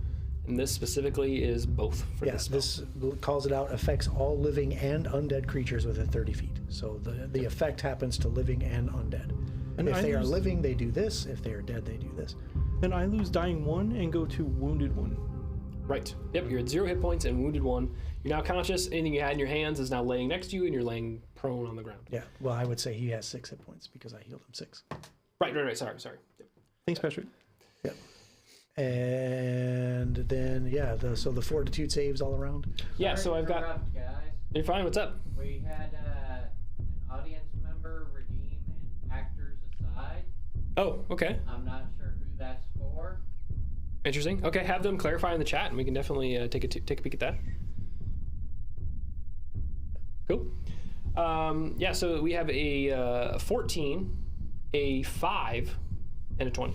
Okay, 2 fails and a success. So the failures will take 6 damage, and the success will take 3 Okay. damage. Duly noted. These two get totally obliterated by that power. That's my Ring. new holy symbol of surrender. There you go. Dawnflower, take you. Yep. And the one that's still standing is still, gets blasted by that energy. Yeah. So yeah, this burst of billowing white-yellow energy just expands out from my feet. That's awesome. And all of the ones that were going to be in the initiative are now dead, so that brings us straight to Ezrin. Nice. Not for my feet. What do I say? For my There's holy just symbol. one left alive. Is that correct? Yes, just one alive after that. I'm incredible going 3-action heal. to use one of those scrolls to cast a 3-action force barrage. Okay. It just 3 bolts of energy go toward it. Great. And it takes 1d4 plus 1 force damage for each bolt. So All right, so go ahead and roll those up and tell me how much damage you do. Spoiler alert, it's probably going to be enough. Well, it's 6 plus 3, 9 force damage. 9 force damage, and you may dispatch your foe. Nice. So I kind of push both hands out, and these like bolts of energy just kind of shoot out one at a time, hit him square in the chest, and kind of knock him back, and then he shatters into a pile of bones. Yeah, there you go. Yeah, whatever like old rotten armor he's wearing just totally crumbles when you smash at him. Yep. Bits go flying in every direction. And you guys have dispatched all your foes. You've been brought back from the brink by your friend. What do you guys do? The actors aside, the person who did that, it will be for the one resurrected, which is me. Funny reaction for the fact that he wasn't allowed to pass on and leave the swamp. Oh, so Yep. sad. So what does she do? What's the funny aside for laying right on the edge of the island next to the water? So when I fell maybe like face, like on my side in the mud. Sure. So when I wake up, and then just like that stinky swamp water is like all over me and like on my face and like maybe getting in my mouth a little bit. And I'm so almost as like poetic justice for all the Yeah, teasing it I is. did with how stinky you were. Sure. Yes, it is. Yeah, and as you stand up, like, the party looks at you and you see like half your face is clean, but the half your face is just like totally covered in mud, like perfectly bifurcated down the middle. All right. I pull out my book and make a note. I really have to find this spell. Yes. Just keep getting dirty. Swamp bubble. I always did say Maurizio was two-faced. And I'll turn to Kyra and like I'll feel that wound on my shoulder and thanks. You still look a bit worse for wear. Let me see what I can do here. Are we clear of any threats? If you don't Immediate? foresee any other threats, the graveyard is now quiet, and you seem like you're able to, regather yourselves, regain your strength, and collect the flowers without incident. They I'm don't gonna seem say, to be I'm like. literally standing by the flowers, so I'm just gonna grab them and come back Yeah, over. yeah, you can rip up a hurried handful and stuff them into a bag real fast. I think it's funny in 2E that Valeros isn't pictured as the pack mule that he once was. Like I remember him carrying like 9 weapons sticking out all directions. Oh yeah. He's definitely Specific worded for the actors aside is for the one resurrected. Funny reaction for the fact that he wasn't allowed to pass on. but wasn't allowed to pass on and leave the swamp. Oh, so you're still stuck in the swamp. So what's your funny reaction Wasn't allowed to die? That's how I'm interpreting that. You weren't Yeah. allowed to die. I'm not going to make you have to act like you wanted to die, because that seems like not something that maybe would be characteristic of an adventurer. But I definitely think that,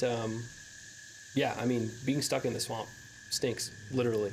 So Well, I'm gonna kind of stick with what I did, where I don't like being here in the swamp. I think it stinks. sure, you missed the city. Following Valeros around was bad enough, and now it's all over me. Yeah. And I'm stuck here. Sure. Well, I can't do anything for the smell, darling, but just hold still for just. Oh God. I'll take an extra bandage and go, here, wipe your face, and then I'll try a medicine check to treat wounds. Yeah. So treat wounds There's while a- also that's treating what it is. stink. I'm with you. Yeah, Yeah, it's a special use of the medicine skill That's to right. treat stink. Yeah, so I'm like taking that bandage and just like. Yep. Okay, so here we go. DC 15 treat wounds. I got a 12. Okay, It's fail. So nothing. didn't work. Okay. I'll have to try again in an hour. I'm sorry. Yeah. So you guys gather up the flowers. Yeah, probably, as you continue to row your way back to another location, who again would like to give that survival check? And where do you want to head? Do you want to head to try to find the mushrooms next, or do you want to find the berries? I'll carry those flowers. No, you kinda won't. Holding them close to like maybe No, you mask my won't. smell. Oh, okay. Valoros is keeping the flowers. The fragrance. Okay. Yep. You Valoros wants cannot all take away the fragrant fragrance. You got to stick in your stink like I had to. flowers. Wow. Revenge is Dang. so sweet. I suppose I'll roll out the map as Valeros is still pushing the pole through the muck, and I'm trying to guide us to the next spot with an 11. Okay. With an 11, that's a fail. So you guys get a little sidetracked. It takes you longer than you'd expect. It takes you 3 hours to approach your next location. And where are we heading? Is it the berry patch or the mushroom field? I like berries. Berries works. Seems berries, reasonable. Okay. So since it's 3 hours and we already have Valeros on the pole, earning some silver. Wow. The swamp pole, push pole, not the good pole. I don't think they have an establishment like that in Bog Bottom. Probably not. Maybe we should start one. Just throwing this Could be out there, adventure I on this. also got hit. Okay. Just Well, with 3 hours on my hands, You've got time to yeah. patch So people I'll up. do some a couple more. Natural 20 for you. So this will be It's 48, I think, is the way the crit works on trained. okay. 7, 20 back to you Whoa. in that 1 hour time, and then I'll turn my attention to the man on the pole. Does that also treat the wounded condition, or is he still wounded? If he's at max for 10 minutes, it treats the wounded Oh, condition okay. goes away. Yeah, so he's no longer wounded. Awesome. Yeah, and I think that there's a couple ways to do it. I think if you treat wounds or if you heal them to maximum with magical healing. Right, so you would meet the conditions both ways. I Both think. ways, Yep. yeah. So and then this one is only a 14. So since we've only got a couple minutes left, I'm going to heroically bandage All the right. man on the pole. Go for it. Roll this again. The man on the pole Yeah. sees the world spinning around. That's right.